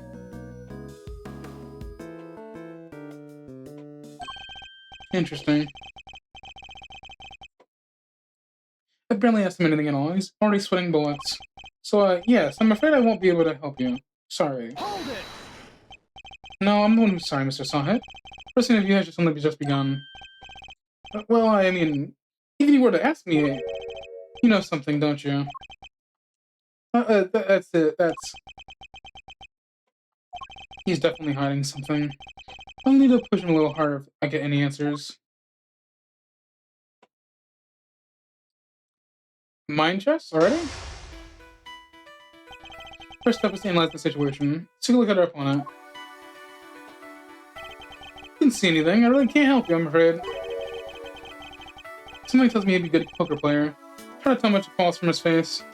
I don't think he'll be giving me much in the way of physical cues either. Let's rely solely on his word instead. That's the only way I know what's going on underneath. Alright, time to make my first move. See who we're dealing with here. Maybe good at hiding his emotions. But everyone has a tell.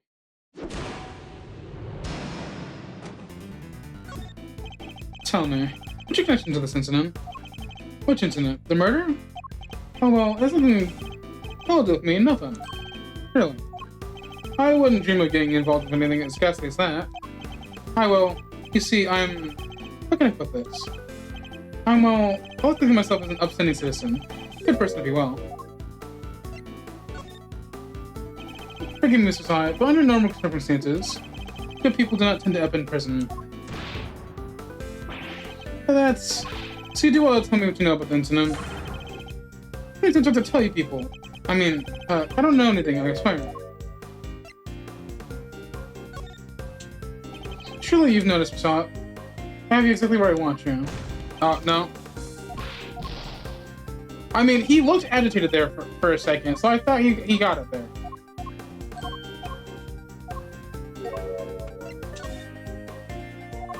Maybe I need to let him fester.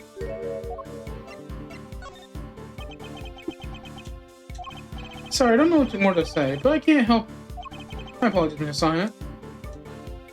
But considering the incident occurred right here in the prison, I find it very hard to believe that you know nothing at all. Oh, well, yes, I suppose I can see that might seem unlikely. But it's true. If you're looking for the person who found the body, look elsewhere.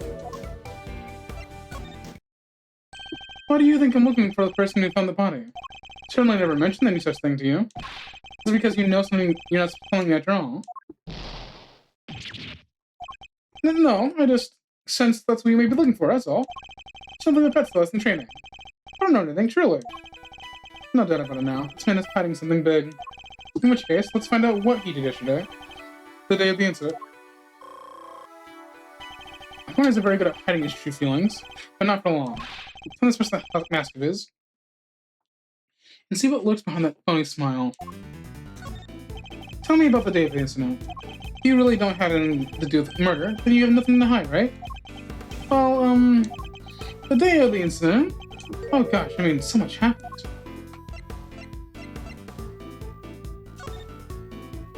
I want to know what you're doing, Sawhit, in detail. I told you, I'm a poet stylist in training. That's what I was doing yesterday. Training. Specifically, I was giving the animals a trim. You didn't notice any commotion at the time of the incident? I imagine something's something too much around here. Well, commotion, you said? No, not really. Maybe I hurt someone, but... There was a circus going on.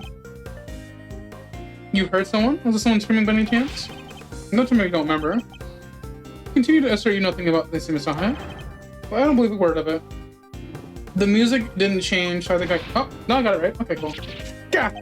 No, I thought I heard someone yelling, but I don't really remember. Said he heard a scream at the time of the murder.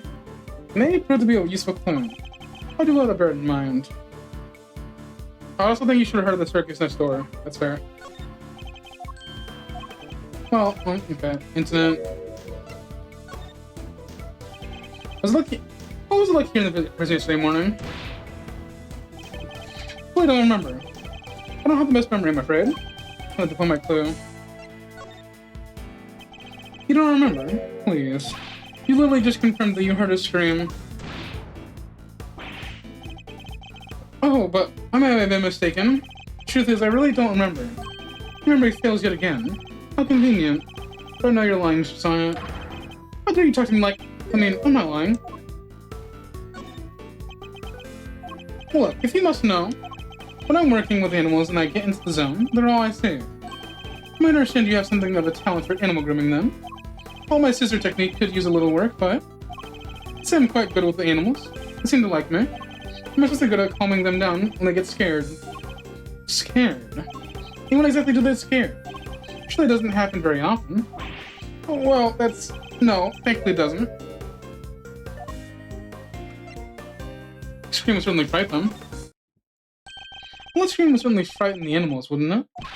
Why are you going to lengths to deny having heard the scream? What is it you're hiding, Mr. Sawhit? Tell me. I'd like to hear what your scissor technique is. Do we need to? I can assure you, I'm not hiding anything. I admit I really did hear somebody scream, but I'm not hiding anything, I promise. That's the son of getting the crack. Now they shudder completely by asking about the scream itself in more detail. Afraid you're about to learn a painful lesson, Mr. Sawhit. Hiding things from me never ends well for my opponent. When did you hear the scream? Oh, wait, I remember. Forgot about the show. They put on a show for prisoners around the time of the incident, you see? Yes, performing animals, if I remember correctly. That's what I was wondering. So now you wish to claim that you didn't hear a scream because you were at the show. You do realize that goes completely against everything you've told me so far. What are you gonna do about it, huh? That is, my memory is patchy, as they said.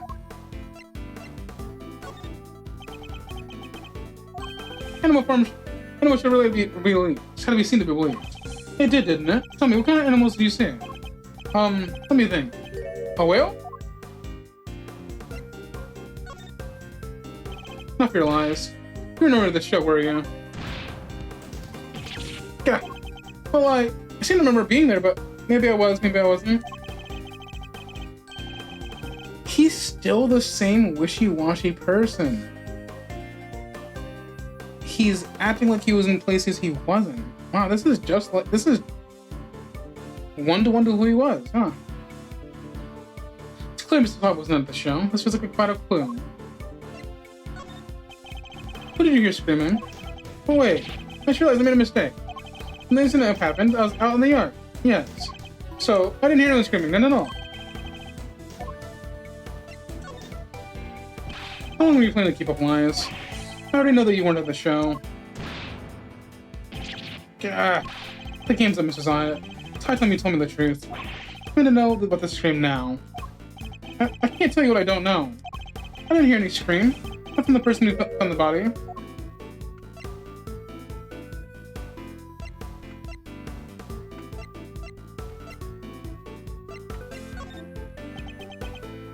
If you don't have anything else, I need to be going. Oh, okay. More practice there. I almost got perfect on this one. That's unfortunate.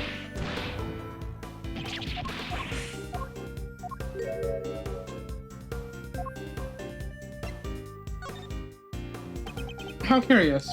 Most people would assume that the scream had come from the victim. So then, why do you think it came from the person who found the body then, God, I made a mistake, that's all. I'm Mr. Sawhit.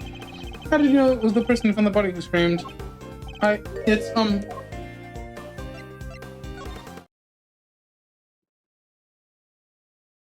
Shall I tell you? You know, because it was you who found the body. The scream that was heard when the incident occurred didn't come from the victim. It came from you. Because you're the victim, wouldn't that be a twist? You're the dead body. How did you... it's true, I admit it. But what gives you the right to treat people like this? Checkmate.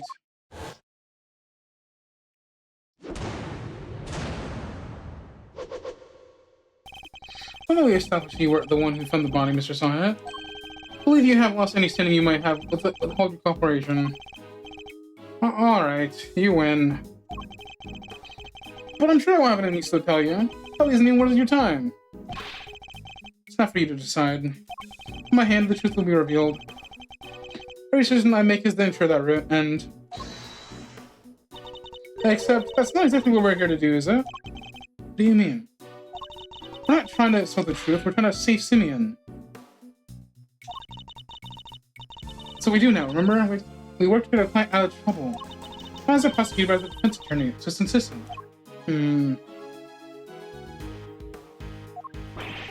But the king must have said, you need to listen to the kid more, you know. Client has requested the services of Edgeworth and Co. As your old man always said, the relationship with your client comes before everything else. So if you think Mr. Saint's well-being is taking a backseat to some quest for the truth, let's just say I don't like to fire people. So I do need you to fight against your instinct a little harder, yeah?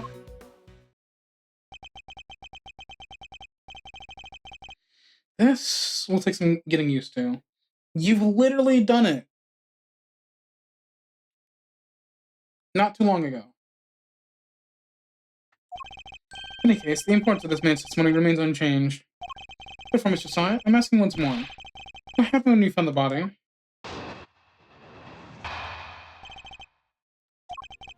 I was in the workshop there by myself, practicing what I learned. I don't remember how, but I found myself in front of the door to the workshop. I happened to peek through the little window, and then I saw him lying there. A man not moving, dead. Lurking. Calling right in front of myself, screaming in sheer terror.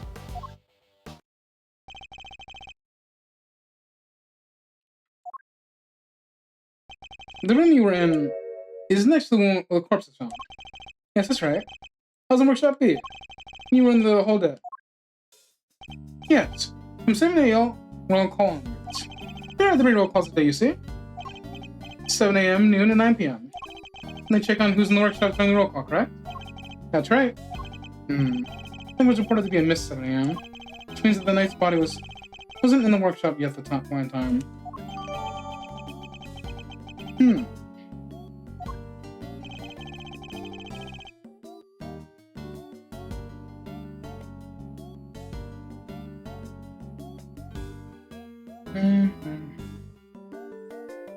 Guess that means the murder took place after 7 a.m.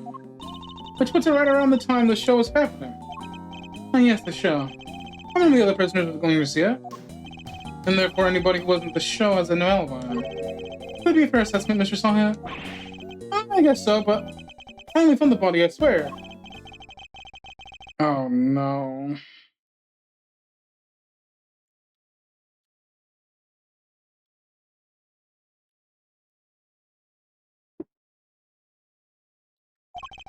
I think that should be my first priority.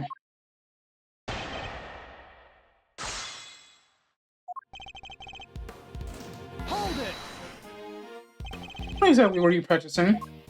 How to be a pet stylist, of course. I'm a model prisoner after all. So I keep saying... Hold it! You found yourself there, really. That's right. And then I found myself peeking through the little window in the door. What did you think to do that? Gosh, I don't know. I just found myself doing it, really. Clearly weren't concentrating on your work then. No, it's not true. I'm a model prisoner. Just, all the other prisoners are gonna watch the show. Guess I was, well, kind of lonely. Like being stuck at school after everyone else has gone home, huh? Yes, exactly that. Anyway, I found myself in the front to the door of the workshop, and...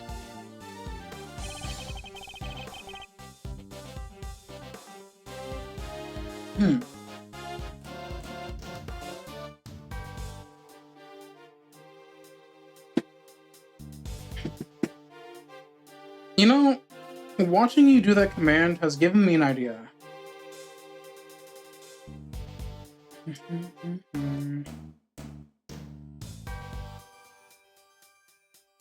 But there's an ad break, so...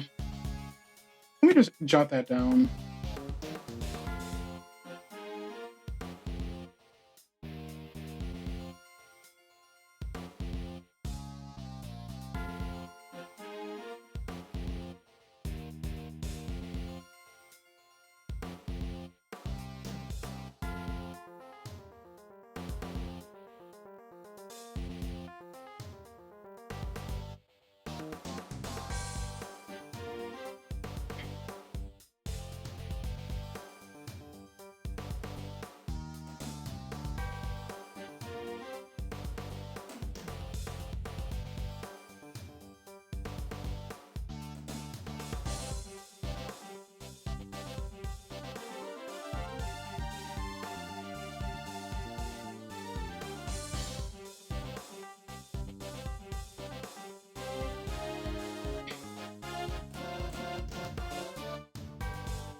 Ads are over. Time to continue. Hold it! So I mean you didn't get a good look inside. No, I couldn't. The window was not only small, but it had bars over it, you see? Like a panoramic view. There's just the guards and checking what's going on, right? That's right, yes. You're a really nice young lady. You bet. Just gonna say I know a little about something about prisons too. Had to remind myself just this newfound interest later. Anyways, yes, peeked in through the little window, on workshop door.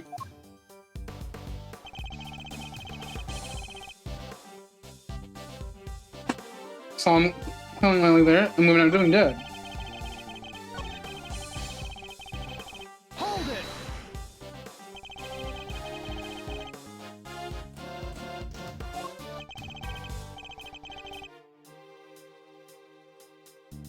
He's clearly a man. His physique is clothes. It was all very clear that he was dead.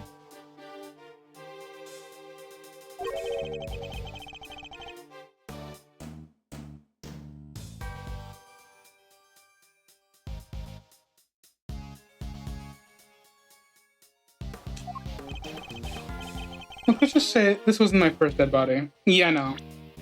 You can tell just by peeking through the window. What? What?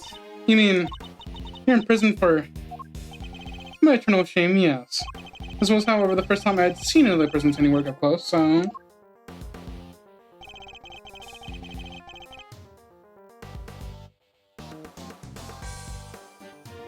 Quilled and frightened, found myself screaming in sheer terror.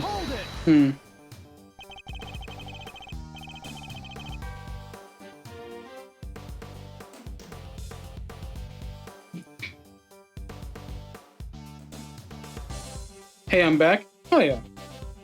Do you recall how exactly you screamed? Any words you might have used? No, I don't remember that I screamed. Folks don't tend to remember much when they're busy crying out in the terror miles.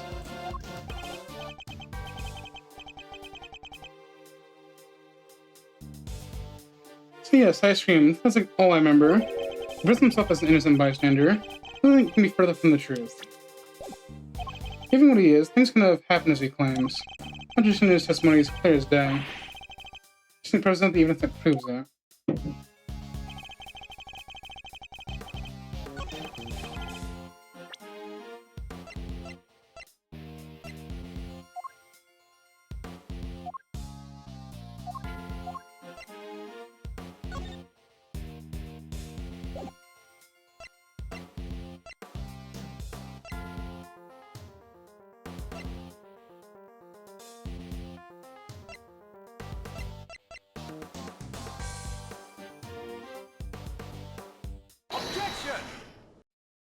How can he move?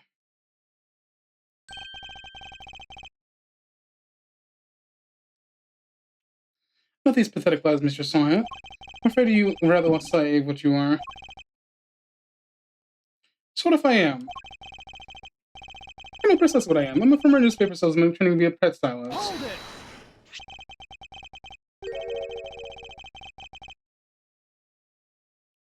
That's not all you are, is it? Or did you forget about the bracelet you wear around your wrist? The bracelet that marks you as a prisoner, and therefore unable to move around as you please. You have no, stepping outside the door would have sounded an alarm.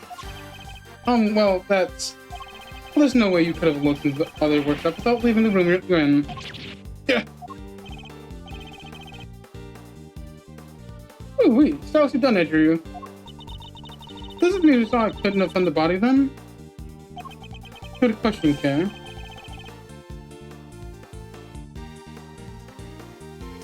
Perhaps Mr. Sawhit himself can explain. Actually, I may have forgotten to mention one very important detail. Sorry about that. That's not exactly how I was able to see the body, if you like. By all means, go ahead. Oh boy. Give me 1 second.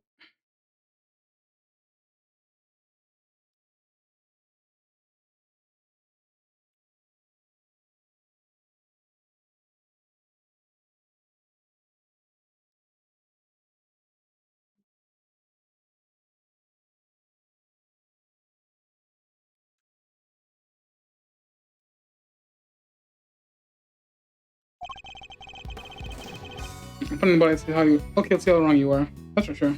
There's a lot we prisoners know about, you see? As long as you leave your bracelet inside the door, you can lean out without triggering the alarm.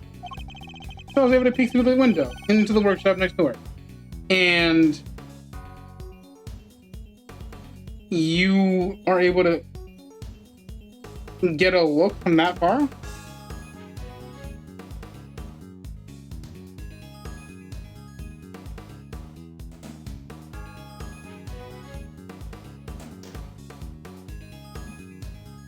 It says you the window into the workshop next door. So I spotted the victim's dead body, which made them scream and fright. So he's saying he was able to take a look next door because he had kept his arm into the workshop as he leaned down. I mean, the doors are, I guess they're close enough, right? You don't tell anyone about this little trick. Listen to the guards. Please, isn't that guard next to you? Is this it? This is all he was hiding. Better dig a little deeper into his testimony, just in case.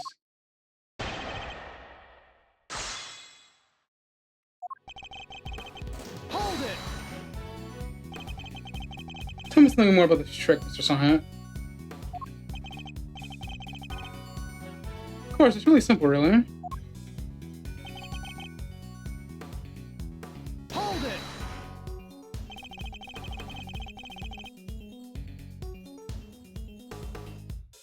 Give me a second, I'm sorry. Didn't know something that's so wrong. Not yet, at least.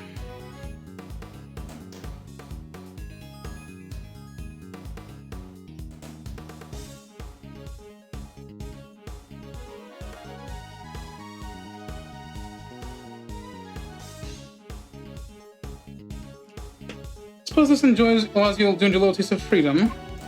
It does, to be honest. It's one of the few things that bring me joy anymore. A rather surprising source of joy. Rule breaking isn't exactly a demonstration of remorsefulness, is it? Oh, but I am remorseful. I always am. I'm a model prisoner after all. I'm beginning to suspect that he doesn't know what a model prisoner essay is. He used this trick to peek through the window. That's right, yes. I think the guard wasn't looking, and I leaned up the corridor. I'm not really buying it. Why are you getting so much of an effort just to take a look? Well, you see, I heard noise coming from the next door. So I don't know why Mr. Sam was arrested. I just think they got the wrong guy. But you have a valuable point. Heard noises from next door. The room is supposed to be empty, so thought I'd strange. You went to look as soon as you heard these noises. Yes, of course. I had to see what was going on, so I ran away. Let's see. Any problems with what Mr. Sawhit said?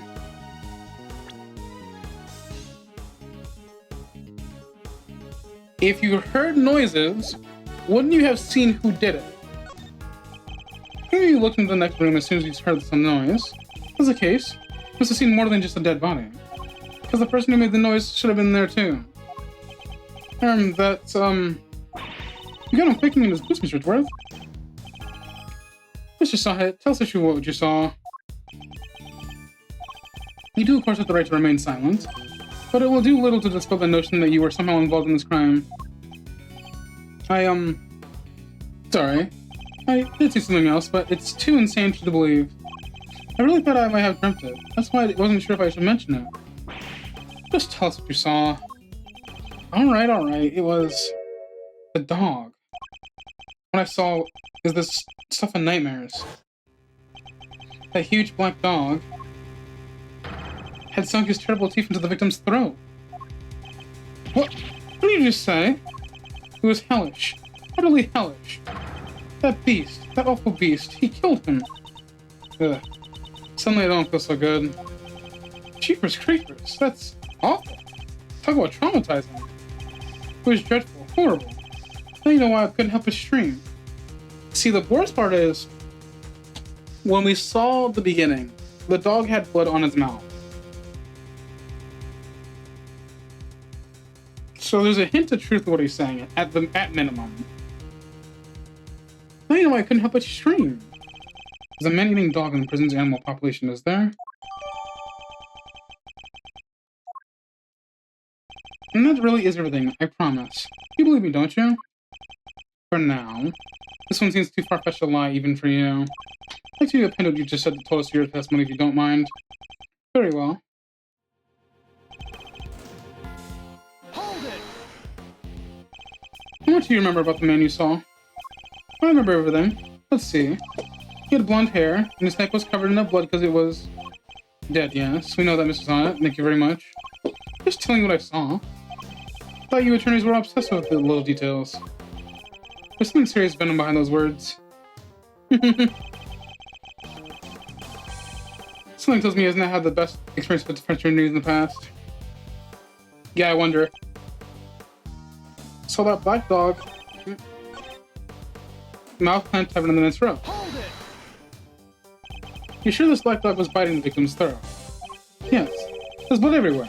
least his mouth was rippling with it. And, whoa. First the gory details, will ya? What about the victim? Was he... Don't say it.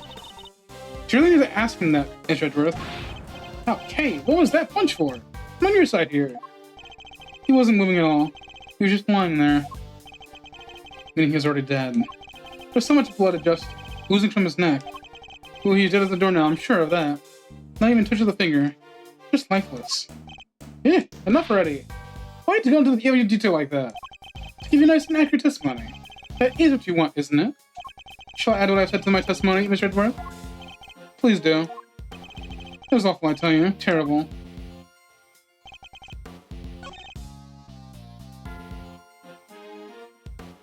The ring? Hold it! You paint a very vivid picture. All I had a front row seat, I suppose. I can almost feel the agony of the poor man's final moments. I don't think I'll be getting any sleep tonight, Mr. Edgeworth. You won't? That's unfortunate. Yeah, it's all your fault for pressing himself with more great details. I'll be having nightmares tonight myself. It's also so fresh in my memory. Hold it! A snowflake motif in relief. You seem to have a very clear memory of this ring, Mr. Sawhit. I used to go door to door selling newspaper subscriptions, you see? Have the people and got a glance. Their appearance, their mood, their sort of thing. Figuring out who exactly you're dealing with is the first any sale. Except in this case, you were figuring out a corpse. What can I say? Of course I have it. And that served me very well in my sales career, if I might do say so myself. Even so, you seem to have remembered things to uncanny level detail. Suppose. Nonetheless, it's true. Remember the ring, the relief, all of it. Is this thing even plausible, though? No. He couldn't have seen him because it was covered. The tarp was covering his body, wasn't it?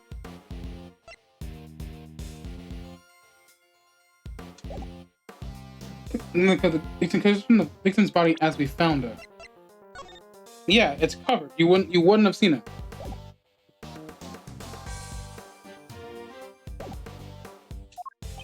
I know what I saw, Mr. Edgeworth. My eyes don't lie. Tonight was bitten in the throat by a dog that lives here in the prison. Not the most plausible explanation, I have to say. Well, they do say pets take after their owners. But there's some things they shouldn't take after. Not they're supposed to reform their owners. Otherwise, what's the point of having an animal therapy program? Let me ask Miss a little more about this dog.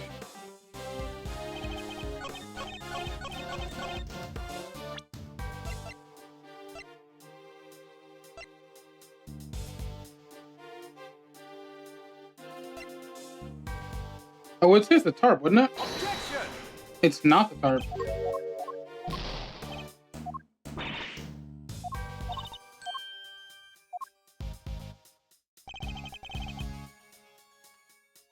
Hold it! Oh my god, I pressed instead of, okay.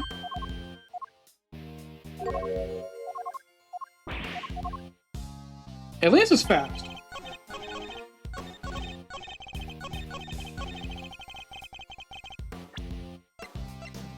Objection!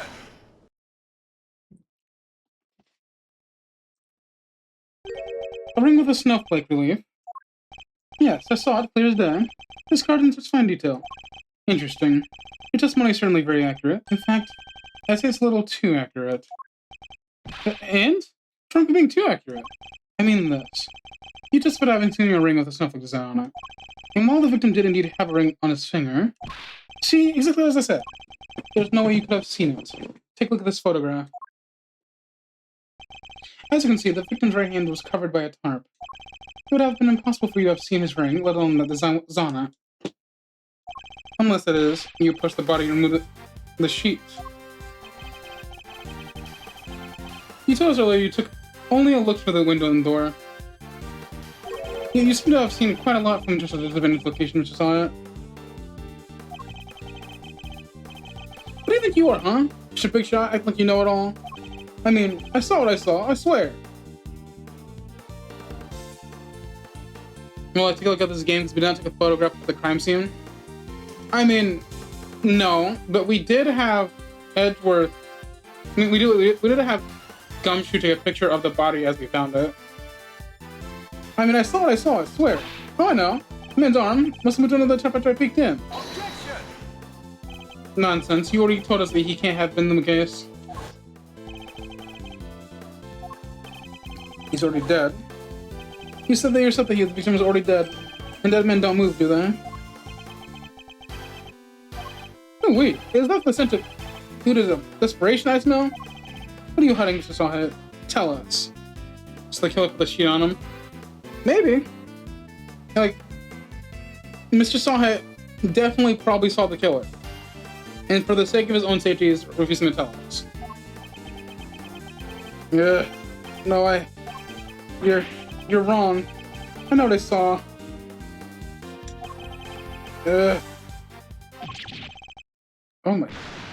Oh my god! Don't do that to me again. You couldn't let it go, could you? I had to keep on poking and prodding. You slimy two-bit associate attorney.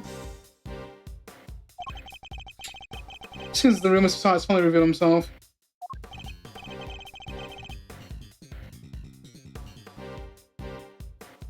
Whoa, that's the rug he was rocking. Came fit from you like some kind of flying black cat. Look, I'm just a sweet innocent witness here. Oh, you really?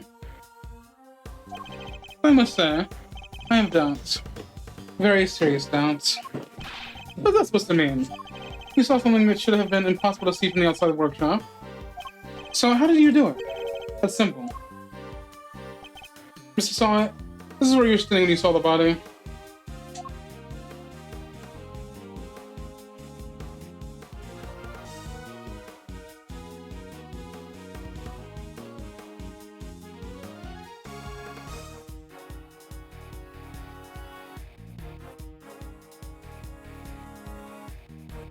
Take that!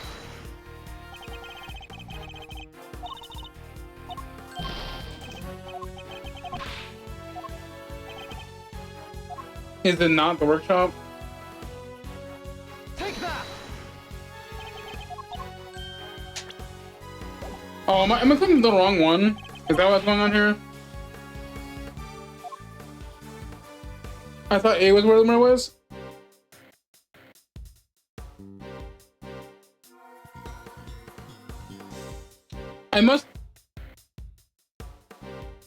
The problem was for me because like when we exited the room, to me it looked like we came from this, so I thought we were in B. So that I guess that makes more sense. You're in the same room as the body. I thought B was the one they were in. That's just my bad. You're in the same room as the body. That's the only way you could have seen them in the ring. Say what you want, but you don't have a shred of evidence, do you? You can prove that I was in the room with the body. Nowhere. You can't prove it, can you? Because I was in the next room over. Minding my business and looking at the animals. Also, I have signed out a pair of rubber gloves. For fun? Now put up or shut up. How does this some evidence that proves I was in the room with the body? Rubber glove. Remind me, Mr. Sawhit. What were you doing when you discovered the body? Sometimes, like, I was practicing my pet selling techniques. Of course. Then perhaps this rubber glove might mean something to you. This glove was found by the victim's body. I believe it was shot by the killer. And I hope I noticed you have a similar glove tucked in your apron. No, this one's different. Hold it! Yes, that one doesn't feel awfully lonely, doesn't it? It's just a rubber glove. There's hundreds of them all over the prison. This doesn't prove anything. Objection! Not yet, perhaps. But if I were to ask the police to check the gloves for prints, I have a feeling the results would be rather fascinating. Oh. Yeah, there we go again. He's having another stroke. It's over. Objection! What the? That was pretty rad objection, am I right? Tell me this how murdered another person for no reason? I don't believe that. I don't believe it either. Please, Fender, now it's not the time for tomfoolery. But I have a legit objection, because this isn't over. There's something that still doesn't make sense. Our man here's a prisoner, right? He's got one of the bracelet cookies on. That's true. So how could he let this workshop in the first place? His bracelet would have triggered the alarm if he had tried. Alright. We don't have a good explanation for that yet. Well, I think it's a share, good buddy. We're all friends here. That's weird. He should be clinging onto that bracelet like the gold lesson. I don't like to it is. In what way? As in, the best hope for a wing-clinging friend here, as for getting up the hook and murder. Sorry, I can't get into the crime scene with the bracelet on. For me, I'd be arguing that for my life. And yet he doesn't see the peep about it. Wonder why that might be, Sound of silence. Suppose Miss Walker resisted that breach of silence's goal initially too. Whoa, you seem like a national attorney for a second there, Mr. Fender. The worst of times are when lawyers calmly show our biggest smiles. Gregory taught me that. That's part of the attorney's code he lived by. So, friend, what's the dealio? Why so coy about your bracelet?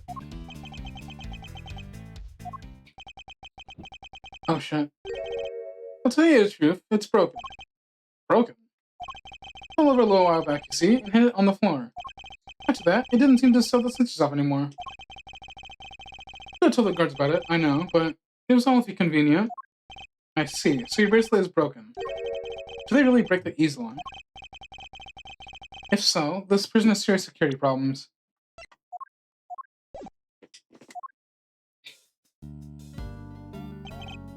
You there, can we have a moment? Oh, aren't you just the cutest? Ahem. Meow, how can I help you, sir? Prisoner's bracelet appears to be broken. What, really? That's not good. I guess I'm gonna find a replacement right away. Thank you. Keep hold of the broken one for the time being. Huh. Of course, sir. Trust you to take good care of it.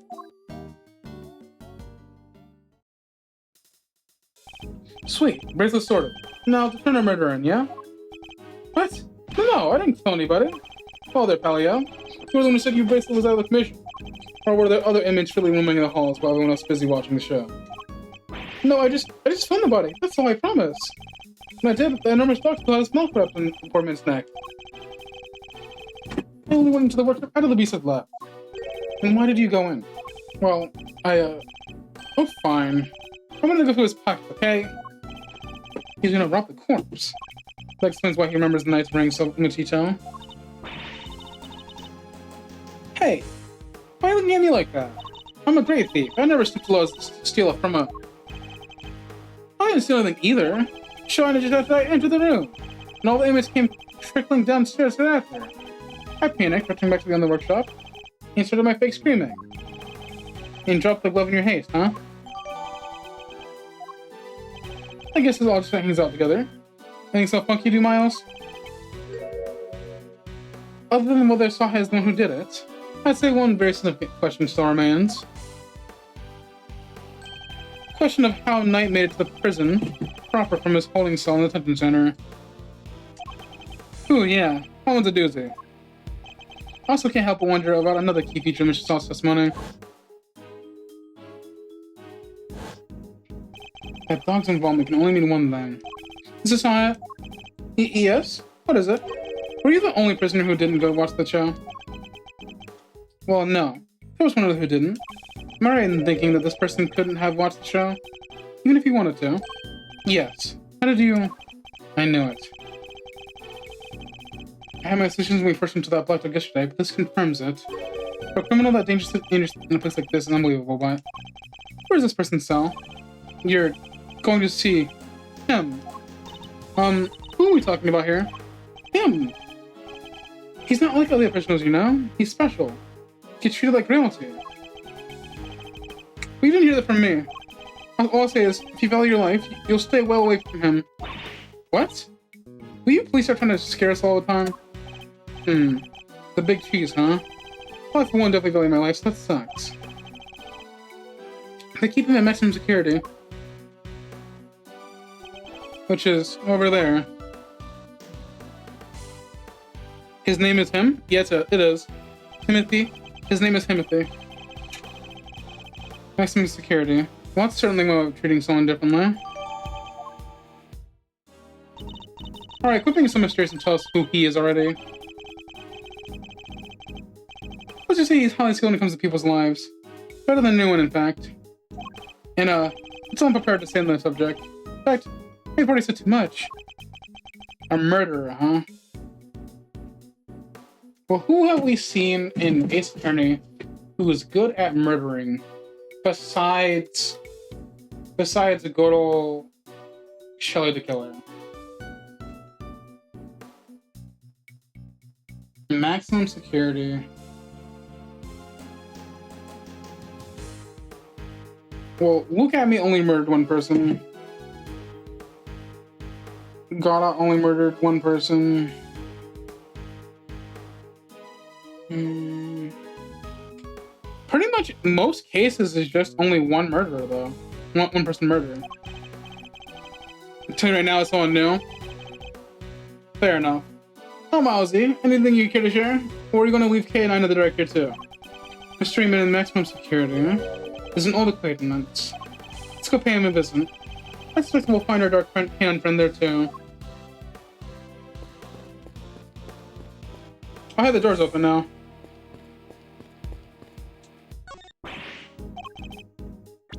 Can't believe I found my bracelet.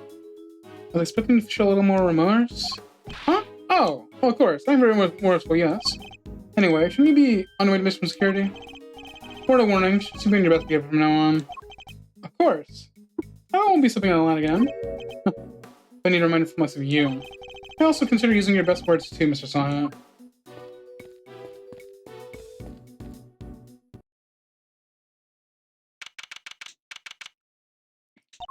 Oh, it's pitch black in there. I can't see a thing. Didn't you say the yacht would take flight even in the dead of night or something? Even in the depth of night, when no other bird dares to take flight, one alone serves to shine in the light of the righteousness of the word flight. And that is me, for I'm the great piece Yadagrass. Whoa, you're an powerful performer. Thanks, but that doesn't help me see in the dark. I'm a human, I look pretty like a raven. Eek! Whoa. Ah, Mr. Edgeworth. That voice. I knew it. It's been far too long. You remember me? Could hardly forget now, could I? After all, you were the one who put me away. Mr. Edgeworth, talking to that dog. Or is there someone else in there? I can't see a dang thing. How about I'm forgetting myself? Forgive me, I do not often receive visitors. One moment, I will turn on the lights.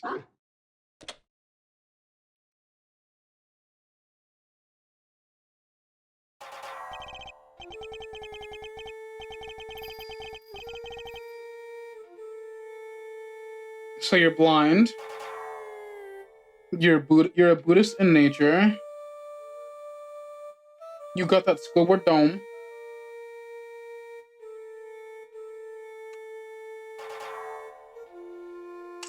You are a heavy-footed lot. My handwriting thinking there are 3 of you total. Very well. Perhaps we should start by introducing ourselves. I am Bodhirama Kanas. As you may have gathered, Mr. Edgeworth and I are old acquaintances. Canis was a notorious assassin. Some knew him as the Blind Butcher. His only weapons were a vicious hunting hound and a fearsome sharp knife. His appearance was always announced by the sound of bells. The last sound his victims would ever hear. Oh, Mr. Edgeworth, I might have guessed why you have come to see me. You know why I'm here. In fact, I'm willing to bet you know every detail of this sort of little affair already. I suppose we have nothing to hide from one another.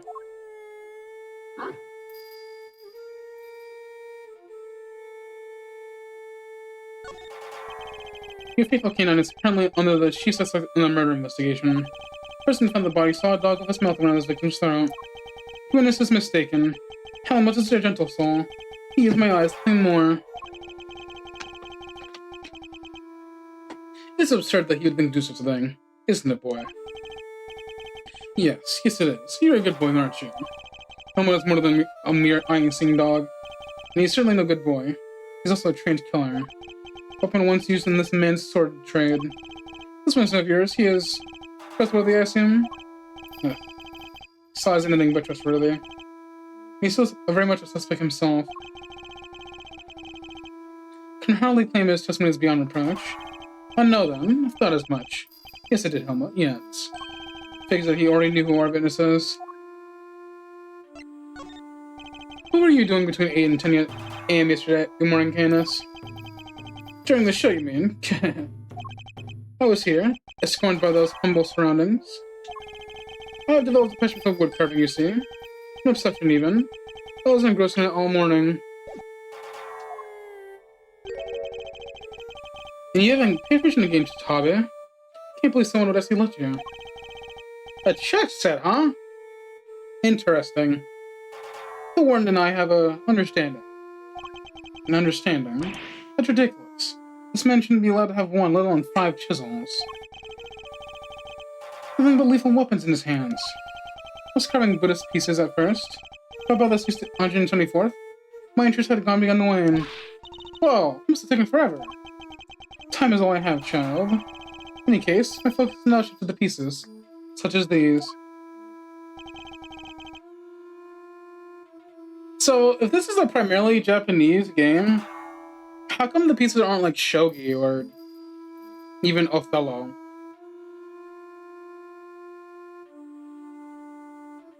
Or even the original chess?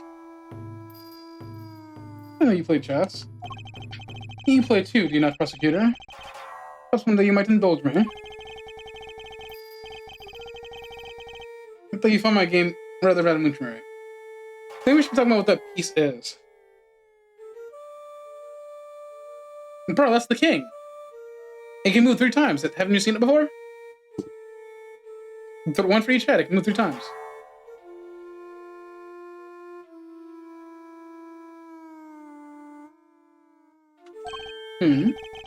What's that piece? A dog with 3 heads. Yeah, we call that Cerberus. Ah, yes, the dogs of war. Must forgive my little joke. Chess is, after all, a game of war. Soldiers, knights, castles, all doing their almost protect the king, all loyal to the last. I've always thought it strange that such a game has no place for a dog. After all, what more weapon could I have an army call upon? So, simply a piece I made for fun. Fear not, I play by the regular rules, and with the regular pieces. Can't imagine it's easy finding opponents to play in prison, though. Oh, I have my correspondence. Correspondence chess, huh? Sharing moves by post. Yes. Even prisoners are allowed to send and receive letters. Their contacts are unexpected, of course. Although...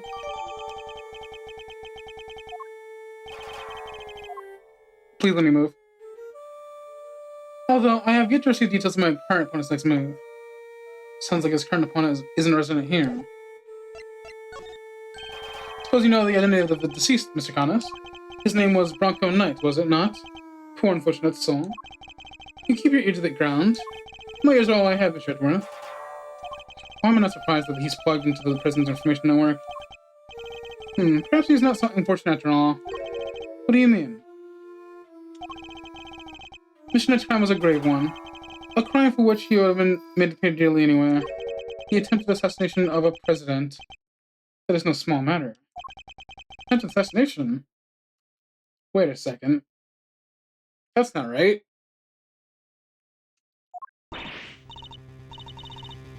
Wait, Mr. Edgeworth, didn't Mr. Knight... Yes. We proved that the murderer is team leader, and there's no attempt in the president's life. Could it be? Are they attempting to cover up President Link's face assassination team? Assassination team. Whoa there, cowboy. Are you saying that Broncaster didn't actually have a problem with the Prez? I was hired to defend him in charge of the attempted murder. You mean you don't know what really happened? So what? They just blamed the whole assassination on Mr. Knight. That'll explain why the committee is so keen to get him involved. Of course. They took you out of the case to try to keep you away. Insult that Wiener kid to push an attempted murder charge. Another charge, they're trying to cover up the truth. So they really weren't trying to frame him. I think some fishies going on? Yeah?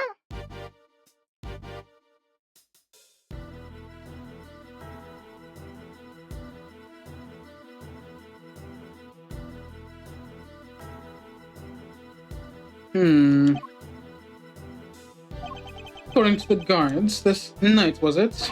They tell me he was the violent police assistant that he had attempted no assassination. which would have come out anyway when the case went to trial. I'm no expert in legal matters, but let me just say this one thing. I know for a certainty he would not have been the first inmate imprisoned on false pretenses. Ugh.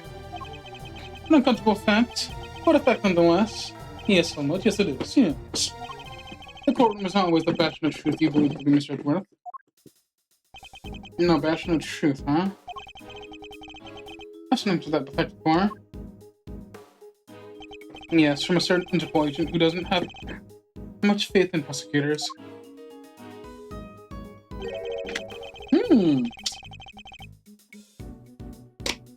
Wait, so get to see Mr. Lang now. You're not twisting the truth on those closed courtroom doors, are you? Feel by that kind of thinking. Is it any wonder the court's producing about falsities and lies? Sorry, but the truth doesn't need the likes of you to sort of today. I was never able to fully dispel his mistrust of prosecutors. Even Helmut understands. Don't you, Helmut? Yes, you do. The truth revealed in court in your deductions. It is dangerous to trust either implicitly. Well, I'm not bitter. You were not the first to make me a subject of unfounded suspicions in recent days. In fact, I was visited by another prosecutor only yesterday. He was accompanied by a judge. They even dragged out the warden along, her distaste for me lingering unspoken in the air. Not those two again. Prosecutor Winter and Judge Gavo. They went over myself with a fine-tooth comb. They left empty-handed. They were looking for the murder weapon, I believe, to no avail. But I mustn't take it personally. Rumor has it that they searched every cell in the prison and still failed to find what they were looking for. I pray they weren't too disappointed.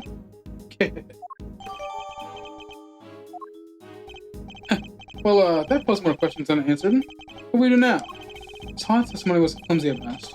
I'll use more than proper evidence on to can us on. Well, I think that's quite enough chit-chat for one day. Helmut will show you that. Good boy, Helmut. Go on now. He's not showing us out permanently, right? Let's get out of here. Come on. Until next time, Mr. Kenneth. It does pain me that our free time has not end. Just becoming weird acquaintance. I wait your return, Mr. Edgeworth.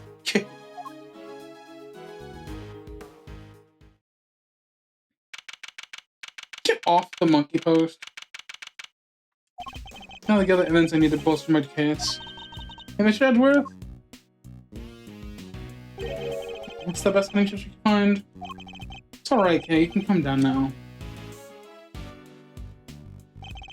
Where's Fender? Calling it now the reason why Miss Gavel wanted the winner to the trial, because she knows that a capable person would take the trial. They had figured the assassination is faked. Yeah. Especially now that it was Edgeworth on the scene. The one who dealt with, like, Yada Grass and all this stuff, like, only weeks prior. If they want to cover it up, they got to get rid of him. If anything, I'm surprised Edgeworth hasn't had more attempts taken on his life. He ran off somewhere. I know that he can move that fast. Fender. So, what do we do now? You know, we'll continue the investigation. I just know where this was to start. Solving that one particular mystery that's been dogging us the entire time. Knight's body was found in one of the prison workshops, but he was presumably being in one of the detention center's holding cells. So how did he wind up in those heavy security doors? Let's start by investigating the holding cells. It's your Knight's room, right? But, what about Mr. Fender? I'm sure he'll find us when he's ready. Sure, but he's kind of our boss, isn't he? Oh well. Detention cells over there. Lead the way, Mr. Edgeworth.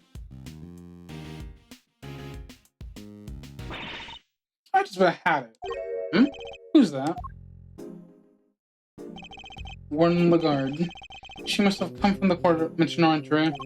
He's still not talking, ma'am. Hold on.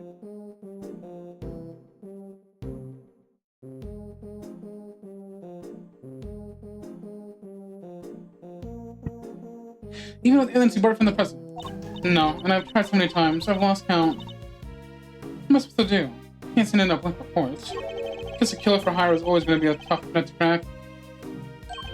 Killer for hire? Couldn't help overhearing one in the guard, but what are you talking about? Bode Hinahara carrots? My, you were listening. How very gosh of you. Because privacy is our armor, you know. Do you normally conduct interrogations with a man yourself? Well, it's not just him, darling. I try to have the occasional tete-a-tete with everyone you see. That's what it means to be a member of the family in this little home of ours. There isn't a person who hasn't made the pilgrimage to my office at least once. Your office? How sweet. He's angling for an invite. Well, I suppose it's the hottest ticket in town. It's down this corridor here, darling. But FYI, I don't let anybody wander in willy-nilly. Let's see, that would put it right around here. It's a wonderful room, but I just to myself. All my guests rave about it. And who will one of you might have this garden in the yard? Ooh la la. The yard? The rest of the place is probably full of adorable animals, right? Can I see?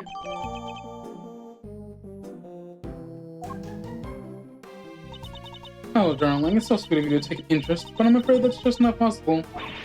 Why not? Because you're not a member of our home.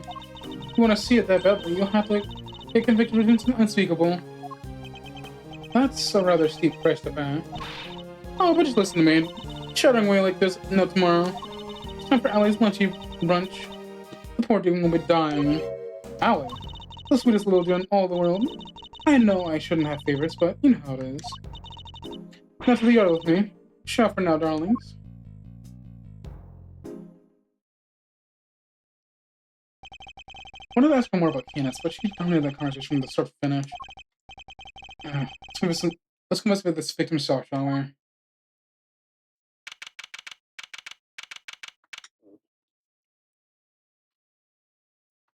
So this was Knight's cell. When do you think he was brought in, Mr. Edgeworth? It would have had to been the evening of the 25th, just at the event of the lake. And then at some point, he would wind up in prison proper. But how? Just went into that will point us in the right direction. Alright, let's get going. Looking at Edgeworth. Alright, two things. I know I normally don't do this, but I think I'm going to have to end it here. One is because I have to start packing up for a small trip I'm doing, which is why I will not be present Friday, Saturday, Sunday. And two, I can hear my voice giving out. I'm assuming this section will go on for another 30 or so minutes. And I feel like if I keep going, I might make the next stream of Ace Attorney short. Yeah, so I think I'm gonna have to end here. I apologize. I'm sorry, but I do appreciate you and everyone else being here, and I hope that you all have a good rest of the day.